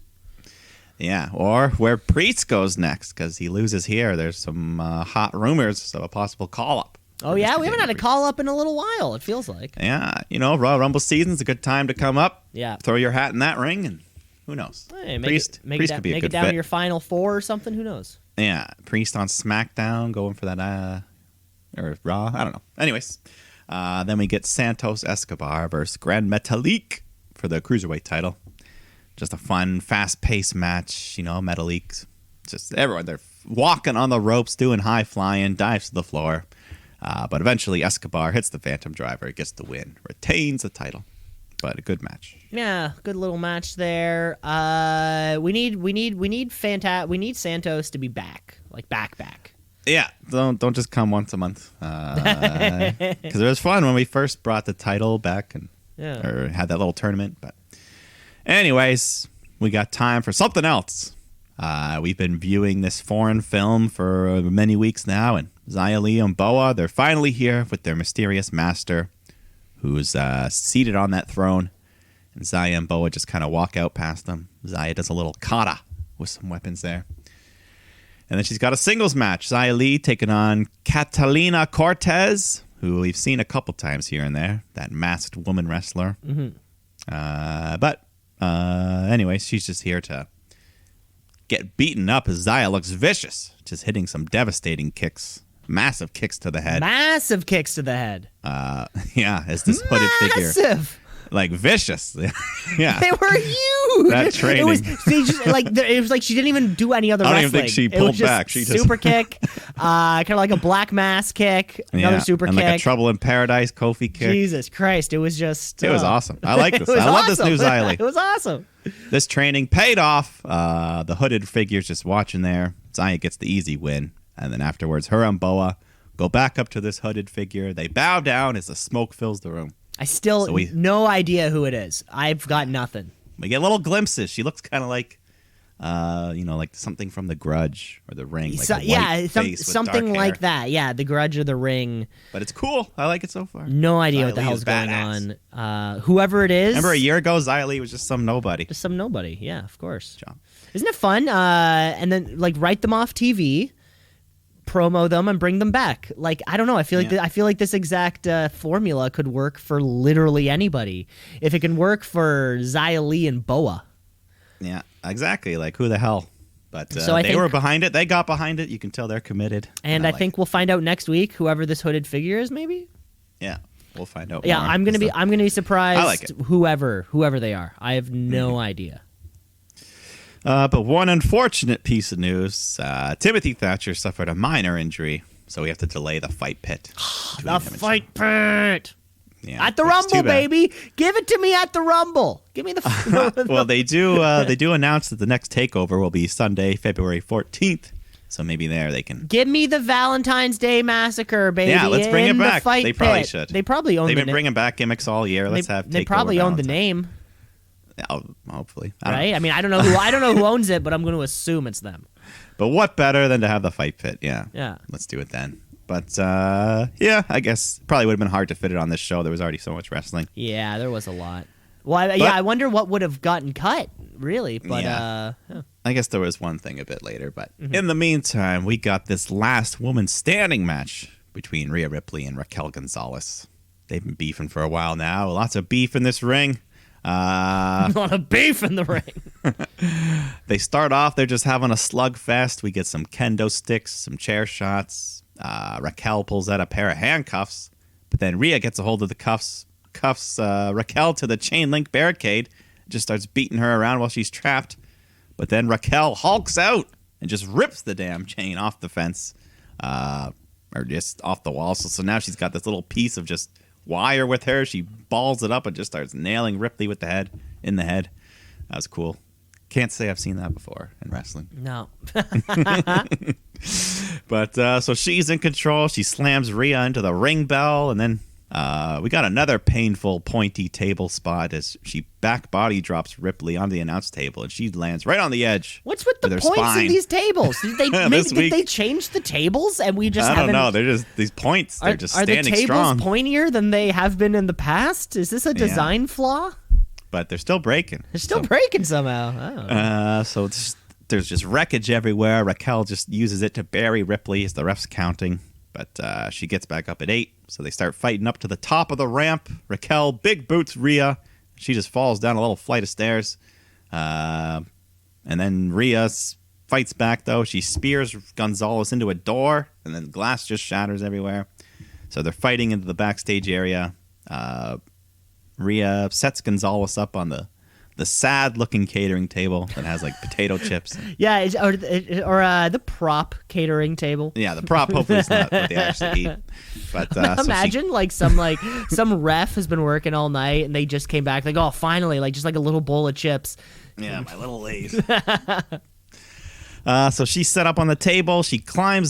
Rhea climbs up a bunch on top of some lockers, and then she does a crotch chop and says, "Suck it," before hitting a big swanton bomb through the table. So the ref is counting, but then Dakota Kai comes running in and just starts wailing on Ripley with a kendo stick. But then Rhea fights back, slams her into the locker, slams the door on her head, and then stuffs her into a locker, and then just barricades it shut. So that was pretty funny. So then Rhea and Raquel, they fight back onto the stage. Rhea locks in her little scorpion cloverleaf thing with Raquel all wrapped around a chair. But there's no submissions.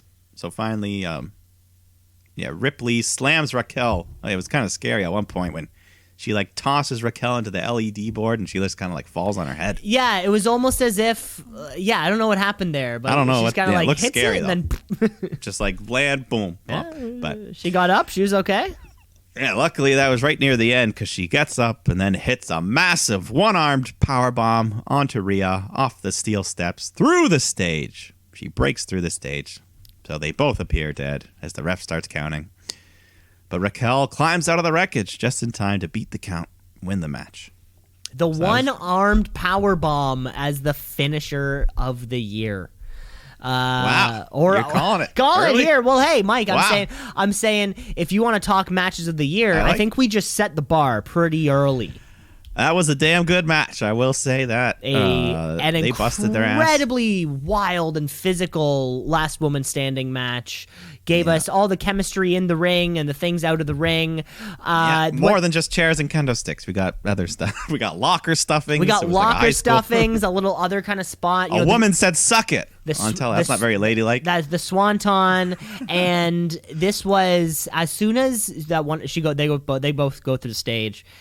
I'm like, fuck no. No double count out. No, we need a win. Yeah.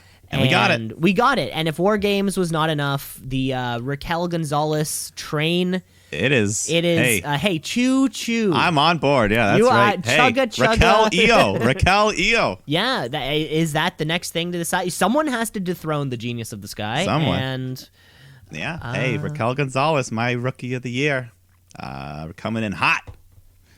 And yeah, man, she definitely deserves. Even if she doesn't win it, she deserves a shot. The title. She could. She may be coming up in her near future. Yeah, and like I said about Damian Priest earlier, Rhea Ripley loses a big match. Why not go up to the main roster? Royal Rumble season's just around the corner. The Rumble, maybe you wanna, baby, anything can happen. maybe you want to avenge the loss from Charlotte from last year. If she beats Asuka before WrestleMania, Charlotte Ripley Part 2. Who knows? Fantasy booking here. Okay, we're booking.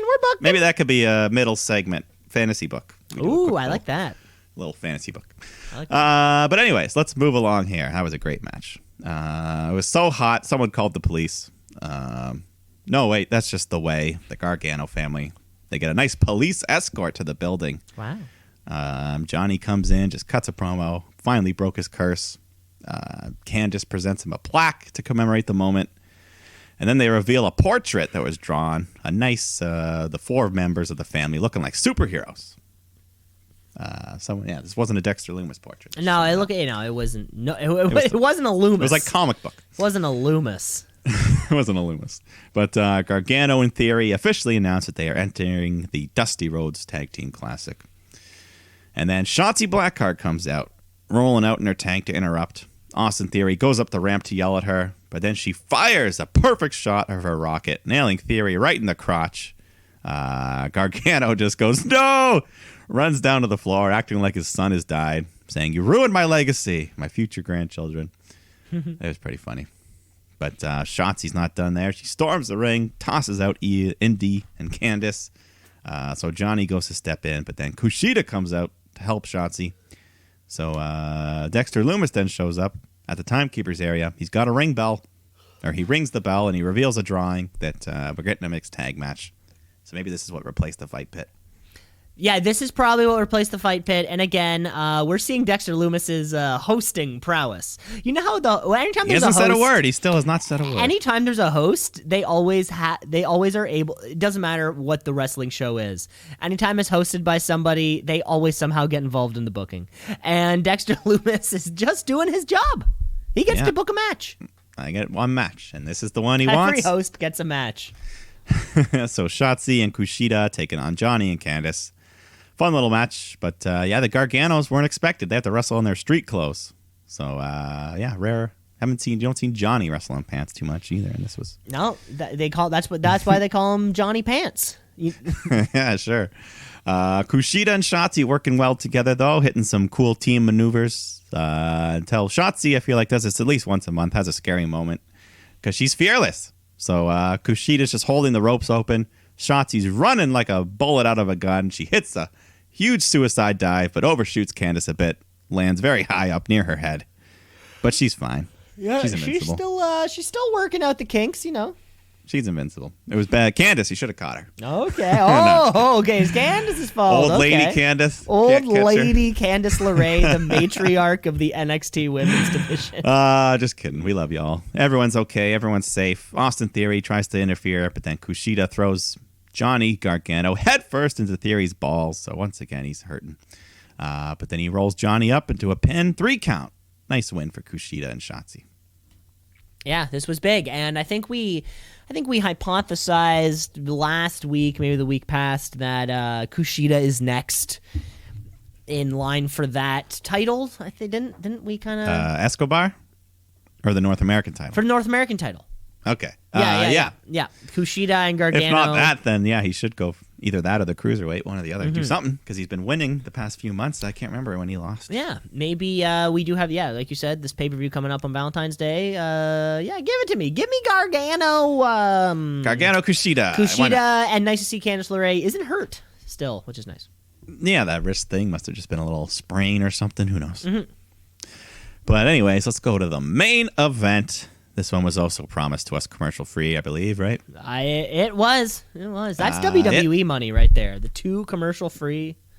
That's right. So we got Finn Balor defending his NXT title against Kyle O'Reilly. You know, we saw them have a banger a few months ago. Hopefully no one breaks any bones this time, but they pretty much just leave off pick up where they left off, which is great. Some great technical wrestling. But they're using they're building in real life storylines. Finn, he's mad about the broken jaw, so he just starts going after Kyle O'Reilly's jaw throughout the match.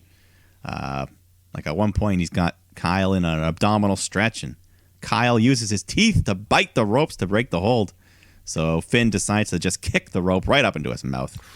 So throughout the match, he's just working on that jaw because he's like, hey, man, I got a bike chain in mind. I've got a literal bike chain in mind. So he's just stomping on his face. But Kyle O'Reilly, though, putting up a great fight. You know, he knows Finn's got his job fucked up, and he starts working over his arm as well. They're just doing chain wrestling, submissions, bunch of good stuff. I don't know how it happened, but at one point Balor's head got sliced open. I didn't see. I also didn't see that happen. Because it just kind of, it seemed to just start bleeding, and they were just like wrestling on the ground. Like it didn't But seem anyway. like a blade job. It didn't. No, definitely not. Like his And face he didn't got, like bump. got I don't remember him rubbed bumping down. into. Yeah, it was weird. Doesn't matter though. Just helps, makes it look cooler. So, but Finn keeps working that jaw, and eventually he just applies this unique like cross-face maneuver and forces Kyle O'Reilly to tap out. So Finn retains his title, but another damn good match from these two. Kyle, he should win the title soon. Now I thought this was their third match, and then I was like, Jesus Christ, third is usually the end, and this is only two, and then I was like, oh my God, that means we're gonna get number 3. You're absolutely right. I think Kyle O'Reilly has deserved it. Yeah, he's been, like you said, his end of 2020 was real strong. And even Finn Balor, who did win the championship, and then he was hurt for so long, he has put on he has had some of his best matches in years just in the past 2 months. You've been able to see the Finn Balor that we all knew was in there. The actual Finn Balor, on the main roster. The non-held back Finn Balor. It's been great for everybody, but you're exactly right. I think Kyle O'Reilly needs to. I think it's his time. Take over Valentine's. Let him have it. Yeah, the Valentine's Day Massacre. Yeah, do it. But that was, pretty great New Year's Evil show. We had 2 damn good matches. Well, they were all good matches, but 2 very, very good matches with the last woman standing in that NXT title match. Yeah, very good. I gotta say. Yeah.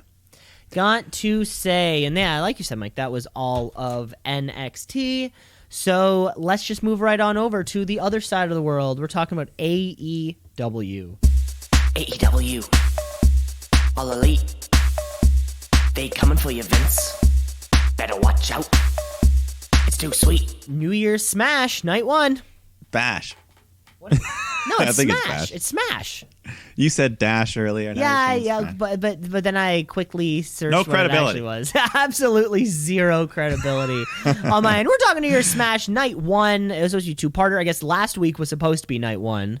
Yeah. And then and next week, but for whatever reasons, here we go. We're kicking off. I guess we are kicking off 2021 hot.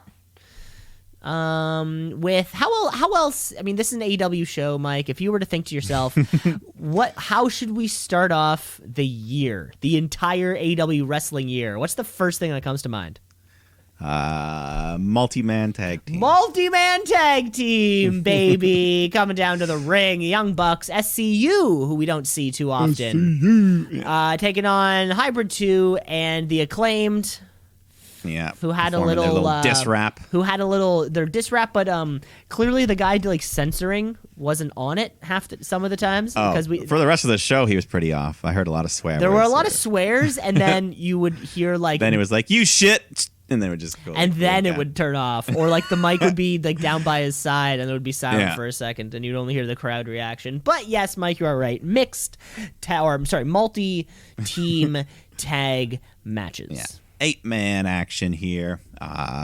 Just lots of fun, high flying, and Helico goes for a 630 splash, but Nick gets his knees up, tags in Matt, and then the Bucks just have a super kick party. And then Daniels comes in the ring to help Matt. He hits like a bit of a modified Meltzer driver, I guess. He does like a moonsault into it, and that gets him the win.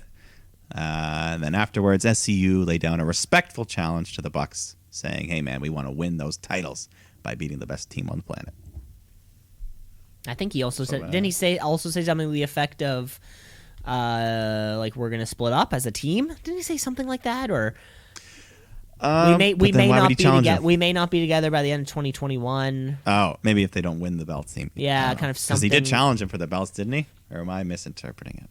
I don't. Yeah, Wasn't there a challenge laid down? I can't quite remember. I thought it was something not like a challenge. It may have been a challenge. I don't know. There was a bit. Words were said. No, I feel like it was more of a tease of a match, but them implying that their run as a tag team isn't going to last like much longer, like as Daniels and Kazarian. Yeah. Well, I mean, Scorpio Sky's already pieced out. Yeah, who from knows their where group. he's. But anyways, John Moxley is making his way to the ring for the first time in over a month, at least live on Dynamite, since losing that title to Omega. And he just cuts a promo saying, sometimes you're on the bad end of a bad deal in this world, but I don't back down from the adversity. I'm not going anywhere. You aren't safe, Kenny. I'll get even. And then some. You crossed the wrong guy. This was just another classic, fantastic Moxley promo. You've Yeah. heard it. You've heard it before. You've loved it forever. he Speaking knows what with he's doing. conviction. Paid his respects to Rey Fenix, the challenger for the end of the evening, but vowing that Omega's life will be a living hell. Mm-hmm. Can't ask see. for any more. Well, let's go to Jake Hager taking on Wardlow. We know this big beef has been beefing for a while, so it's time to just let them go at it. And they have a nice slugfest, Wardlow showing off his great agility for the size. He's hitting a swanton bomb, and Jericho doing a great job on commentary, just loving everything. He was putting over every single Just everything, loving both his everything boys. about Like, everything. Eventually, they both fight to the top rope. Hager grabs Wardlow in a standing triangle choke, but then Wardlow shows greater ring awareness by just dropping down, letting the ropes break the hold. And then he picks up Hager, hits the F10, sends Hager flying, covers him, gets a 3 count. So the better man won. Big Wardlow. big win for Wardlow too. Yeah. I don't think we've seen I feel like he's a classic dark guy, and we don't see much of him. Yeah, one of the stars of the future. Could be. But It could be. yeah, big win. Afterwards, Inner Circle. They all get in the ring. They go for the fist bump, try to calm down Hager, and Wardlow and Hager end up fist bumping as the rest of the Inner Circle claps. And Jericho's just like, "That's what I'm talking about." That's what I'm talking about, boys. So, faction of the year, staying strong. Yeah. And then we go backstage. Private Party's hanging out. They got a bottle of gin, but they forgot the juice. But who's all about gin and juice? Snoop Doggy Dogg appears, slams a big jug of juice down on the table for them. Big And then I jug think- of it. A nice big old Huge jug bug. of juice. I believe it was purple drink. Looked purple, but Matt Hardy shows up with contracts for Private Party because I guess he wants to officially manage them. He's trying to be a little Don King on them. Yeah, anytime you put a professional wrestler in a suit, you know they're up to no good. Yeah, he's sleazy sliming. He wants 30%, I think he said. Wow. It's a lot of cut. Anyways, let's go back. Brian Cage and Team Taz come out. And then Darby Allin with the new version of the TNT title. Red and gold, like we said, is retired forever. So it looked really good, but this design's basically the same, just black and gold. Looks black leather. sexy. Yeah, it looks very nice, very sharp. Those metal plates shine. Yeah. The so it looks black cool. the black belt with just kind of the red ribbon which reads champion. Exact same design. Yeah. Looks fucking Looks great. Looks great. Brian Cage. Oh, yeah, because we're here for the way off. Or the way in. Way, way off. You were way off. So they got the nice old school scale in the ring. I guess the official. Is that what real doctors use? No digital scales? That's more like that's the type of scale you're going to see when you're having a professional boxing match or an MMA fight. Yeah. They slide the little. Dr. Schiavone's in the ring to administer Dr. this. Schiavone. He's sliding the little metal weights around. So Brian Cage comes in at 272 pounds of solid muscle. That is a brick house right there. Big boy. Then Darby Allin hops on the scale. He comes in at 170. So over 100 pounds to give. And Taz laughs and says, that's even with all the clothes he's wearing, his heavy belt and leather. But Darby gets on the mic, says he's dealt with this shit his whole life from people like you. And we all know how this ends tonight, so let's just get to the fun part. And then he picks up his skateboard, ready for a brawl. He's outnumbered, but the lights go out. It's Sting. He gets in the ring with Darby, and Taz just cuts one last angry promo to hype up the TNT title match for next week. Cage versus Darby. It's Sting! Yeah, but yeah, sure, weigh in. Why not? It'll Yeah, be fine. we need to we're waiting to see why Sting to explain his interests in Darby Allin rather than just Yeah. kind of following each other, looking at each other from across the arena. Hopefully the next time we see these two kind of in the ring, we do get some kind of explanation about what the hell's happening. Well, that's the main event for next year or for next week's show, Cage Derby. So hopefully, something will happen there. I'm sure Taz or Sting, they'll all be involved. There'll be bats being swung. Who knows? But then we go backstage. MJF goes into the locker room, tries to calm down Jake Hager, who's all pissed off still about losing to Wardlow. But Maxwell says, hey, man, you're still a winner. Everyone watching at home wishes they were half the athlete you are. Be proud of yourself, man. Hager says, when you came in here, you almost got dropped. But you're cool. Thanks for checking in on me. And he gives him a fist bump. So now, a few weeks ago, MJF bonded with Santana and Ortiz, and now with Hager, he's slowly taken over from the inside. Santana and Ortiz have been spending a lot of time with MJF lately. Yeah, I like it, man. I just imagine them all rolling blunts together and smoking. And they get MJF really high and laugh at like, look at this guy. But yeah, no, he's making guys like him more. I like it. Yeah. I love it. Best gimmick of the year, MJF. Yeah, he's still going strong. Yeah. Then we got a little clip, I think it was on Dark, where Brody Jr., -1, just cuts a promo, ripping on Marco Stunt, just tearing into the guy. Ripping him apart for being a little baby. Yeah, he's only like 2 inches taller than he's than not Brody much. Jr. He's not much bigger. So Yeah. just wait. We think we got 8 years. I think he until, said, he's like, when I grow up, I'm going to be way taller than you, and I'm going to fight you. Yeah, that's what he was like. I'm going to be so much taller than you. Yeah. And he does have a contract. Well, and as a man who's 5'8", I thought to myself, you might don't be so confident. With like a guarantee you're going to be huge. Yeah, you'll Marco Stunt's probably like be taller than 5'4". Marco Stunt. Yeah, but which is enough for him. But no, he does. It's been said he has an AEW contract signed and sealed, ready to go when he turns 18. Should he choose to want to be a wrestler, it's already lined up for him. It could happen. It could happen. And I'm sure he'll have that belt still. He can pull it out of the vault, bring back the red leather. Who knows? So now we got to toss Brody Lee's kid into the Royal Rumble of wrestling babies. Yeah.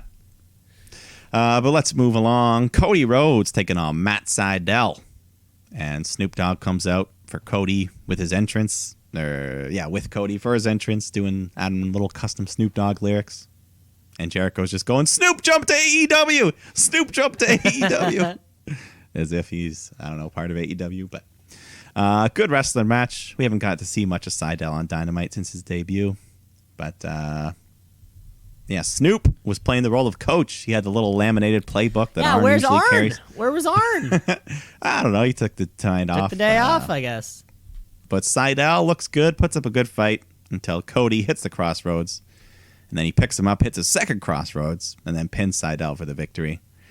But right after the match, Serpentico and Luther jump in, and they attack Cody. So Sydal helps Cody to beat them up. And then when Serpentico is laid out, Snoop Dogg climbs the top rope, tells him to pull him closer, and then hits a shitty little Snoop splash.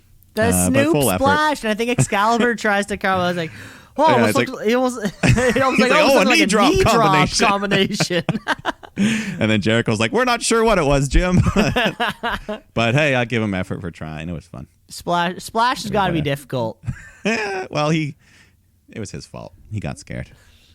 He tried to land on his feet. But anyways, whatever.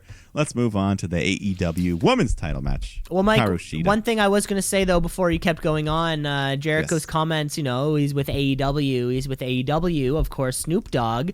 in the Hall of Fame? Inductee to the celebrity wing of the 2016 class of the WWE Hall of Fame. Yeah, and he can currently be heard on Sasha Banks' theme song. Yes, I have heard that theme song. And You have. I have heard it. But I don't think he's signed to either brand. He'll show up wherever he wants. Well, He's it's Snoop. where the money is, baby. Yeah. But yes, Hikaru Shida taking on Abaddon for the AEW women's title. A match that I've been looking forward to. We don't get these women's title matches too often. Not too often. And Abaddon just looks freaky as fuck, as always. Just great makeup work. The contact lenses. Yeah, the way it fills up her whole eye. That's what gets me. That's what makes her look cool. But anyway, she just goes after Shida during her entrance, but Shida hits her with a kendo stick in the head. But then she just does the big monster sit-up, and the match begins. So Sheeta's in control, but then Abaddon catches her and bites her thigh, choke slams her into the barricade, and then Abaddon crawls under the ring, dragging Sheeta with her. And then Abaddon comes back out. She's dripping blood from her mouth. And then Sheeta comes out. And she's bleeding all over from the neck again. So Abaddon's reopened that wound.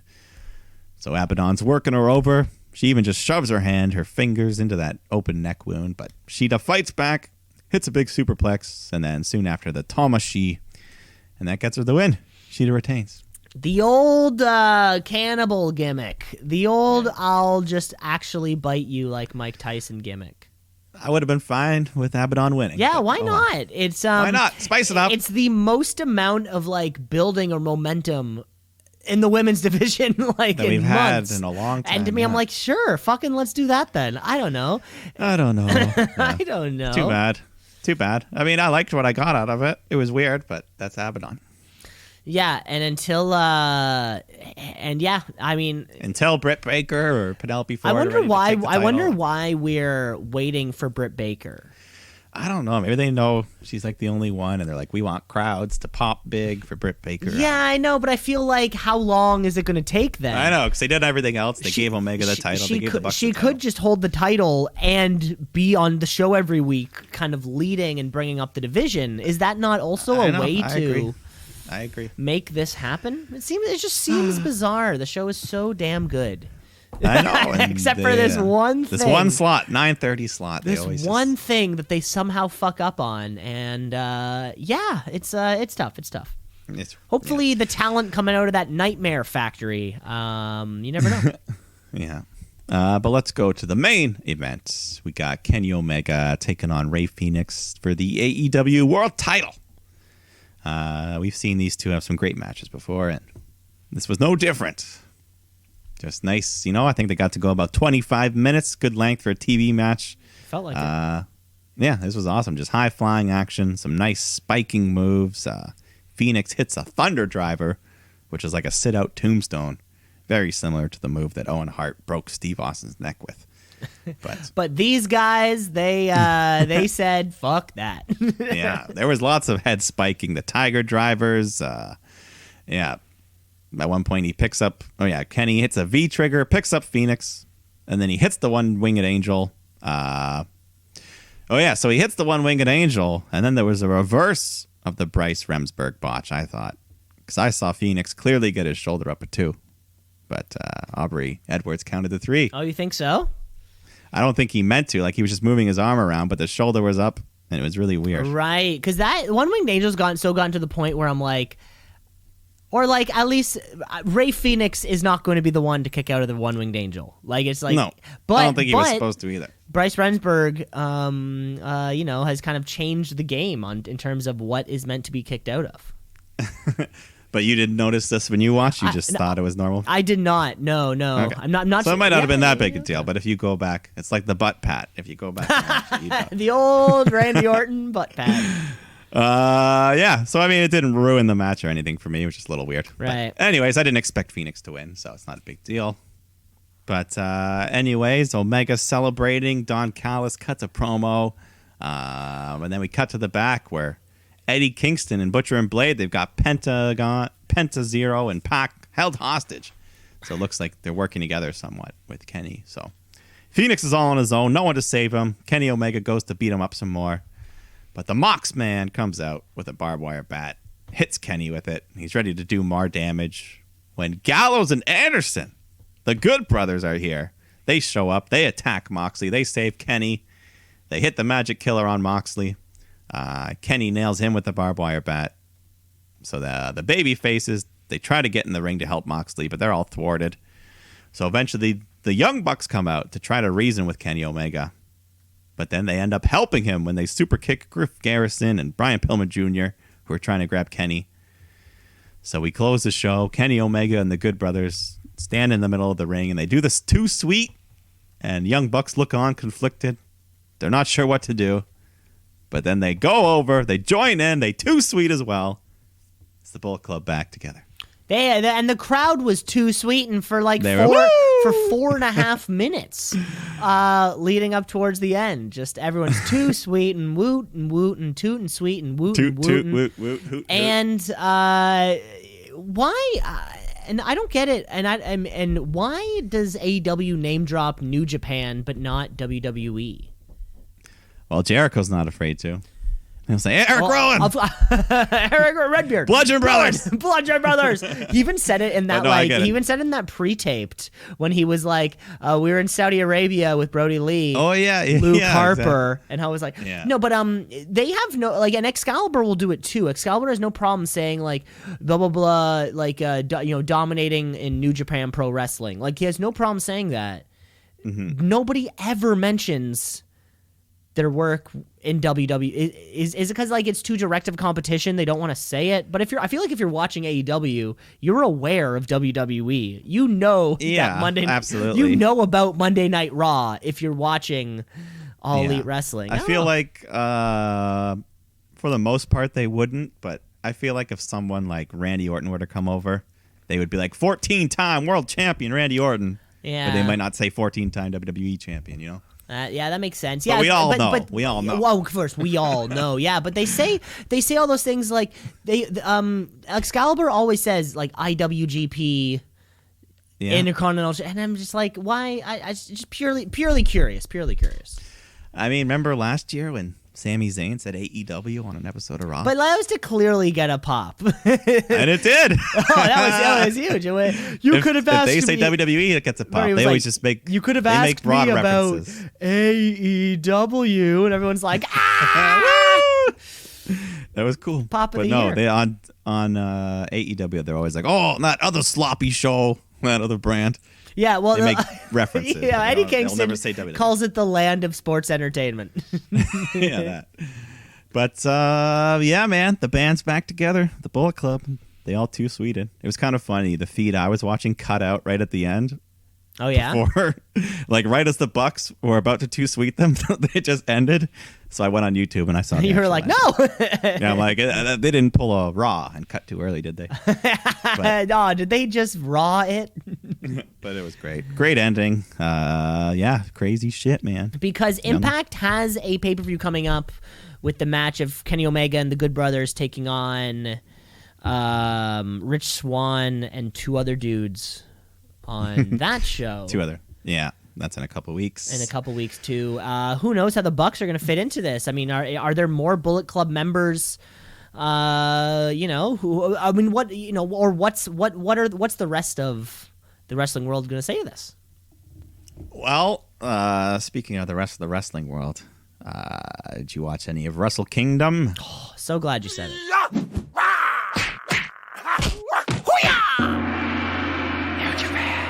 I didn't watch all of it, but of course I watched the main part, the part that I've been waiting years and years, and the man finally did it. Kota Ibushi capturing both titles, but the heavyweight title, the one he's never had. I was so happy. There was this like.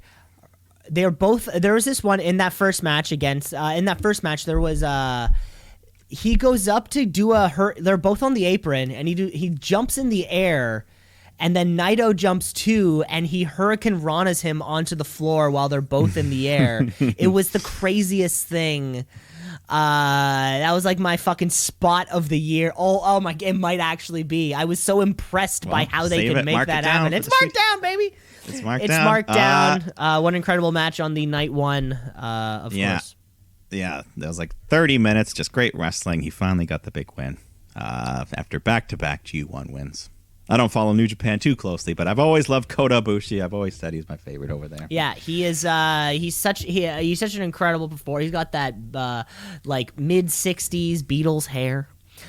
Just so perfect. Even when he's like had a 30-minute match, he never seems to sweat. His hair just stays perfect. And he just knows how to fall on his head. He kept taking these fucking suplexes, or in the match the next night against Switchblade's Jay White. Yeah, it's like he keeps giving him a regal plexes, and it's just like he just finds a way to land on the top of his head. Yeah, and I'm crazy. like, his neck just must be made of spaghetti. You're so athletic. You know how to do this. I don't know. It's so impressive to watch him go. And what it all leads us back to is now that he is the world champion and Oh my God. former Golden Lover partner Kenny Omega wants to collect belts. Can this lead to the crossover Kota Ibushi versus Kenny Omega, title versus title? Imagine that. Woo! Wouldn't that be? That would be insane. That's my fantasy book. I should save this for the fantasy book. Favorite fantasy book, and I did hear that Kota News Ibushi, thing. Kota Ibushi in his post game or his post match press conference, which I love those post match press conferences. By the way, The pay-per-view, they let it go like an extra 15 minutes. it's so just to fun. Interview them. And, yeah, he suggested to unify the two championships because now this is the fourth person. Naito won both back at last Wrestle Kingdom, and then it went to Evil, and then back to Naito, now to Kota Ibushi. Sort of seems like one of them has to go at this point. And I'm sure, well, you're not going to get rid of your heavyweight title. No, there's a matter of, Ibushi kind of... The white leather Intercontinental one's all beat up anyway. Is it a matter of Ibushi's kind of like relinquishing it, similar to what Keith Lee did to that North American Championship all that little time ago? Wait, he did that, right? Yes. Yeah. I mean, he could relinquish it. We still need... John Moxley still got that U.S. title as well that they need to do something. Or wasn't there a promo with Kenta? It's Kenta. So Kenta won the contract for the match whenever... so he's going to face Moxley at some point. Yeah, he's like... And Moxley cut a promo, I think, video at some point. Yeah, Moxley was like, I'll be back. You forgot about me. Yeah. But yeah, those are my highlights. I didn't watch the whole entire 2-night show, but the big title match with both matches with Kota Ibushi, were great. Yeah, I watched most of it. You should watch the rest too. I saw clips here and there, just like bits and hot moves. But just the hot spots. The hot spots, yes, as you were. Yeah. Did you watch it? What time did it air live at? I didn't watch it. I watched it shortly after live, just because it was morning and I was sort of like sitting around or whatever. But But you like your morning wrestling. I like my morning wrestling. I'm always nighttime wrestling. Yeah, but both of the Hikaru Takahashi matches on both nights were fantastic. Okada Ospreay was a lot of fun. Those were like the big ones I remember. And then, fucking 48 minutes and 5 seconds for that Kota Ibushi Jay White match. Wow. Wow. Yeah. When was the last? I mean, I remember that the greatest wrestling match ever clocked in at like 40 something at Backlash. Yeah. Orton and then the one that Shawn Michaels versus John Cena was like an hour on an episode of Raw. It was on an episode of Raw. Yeah, so rare where 51 minutes for Edge Randy. 51, yeah. Fuck, man. Yeah, I mean, it's very rare. It's so rare, and when you do get to see, like, if they do it if it's done right, you're gonna love it. Yeah, it can be done. You can be enthralled. And I loved every second of this.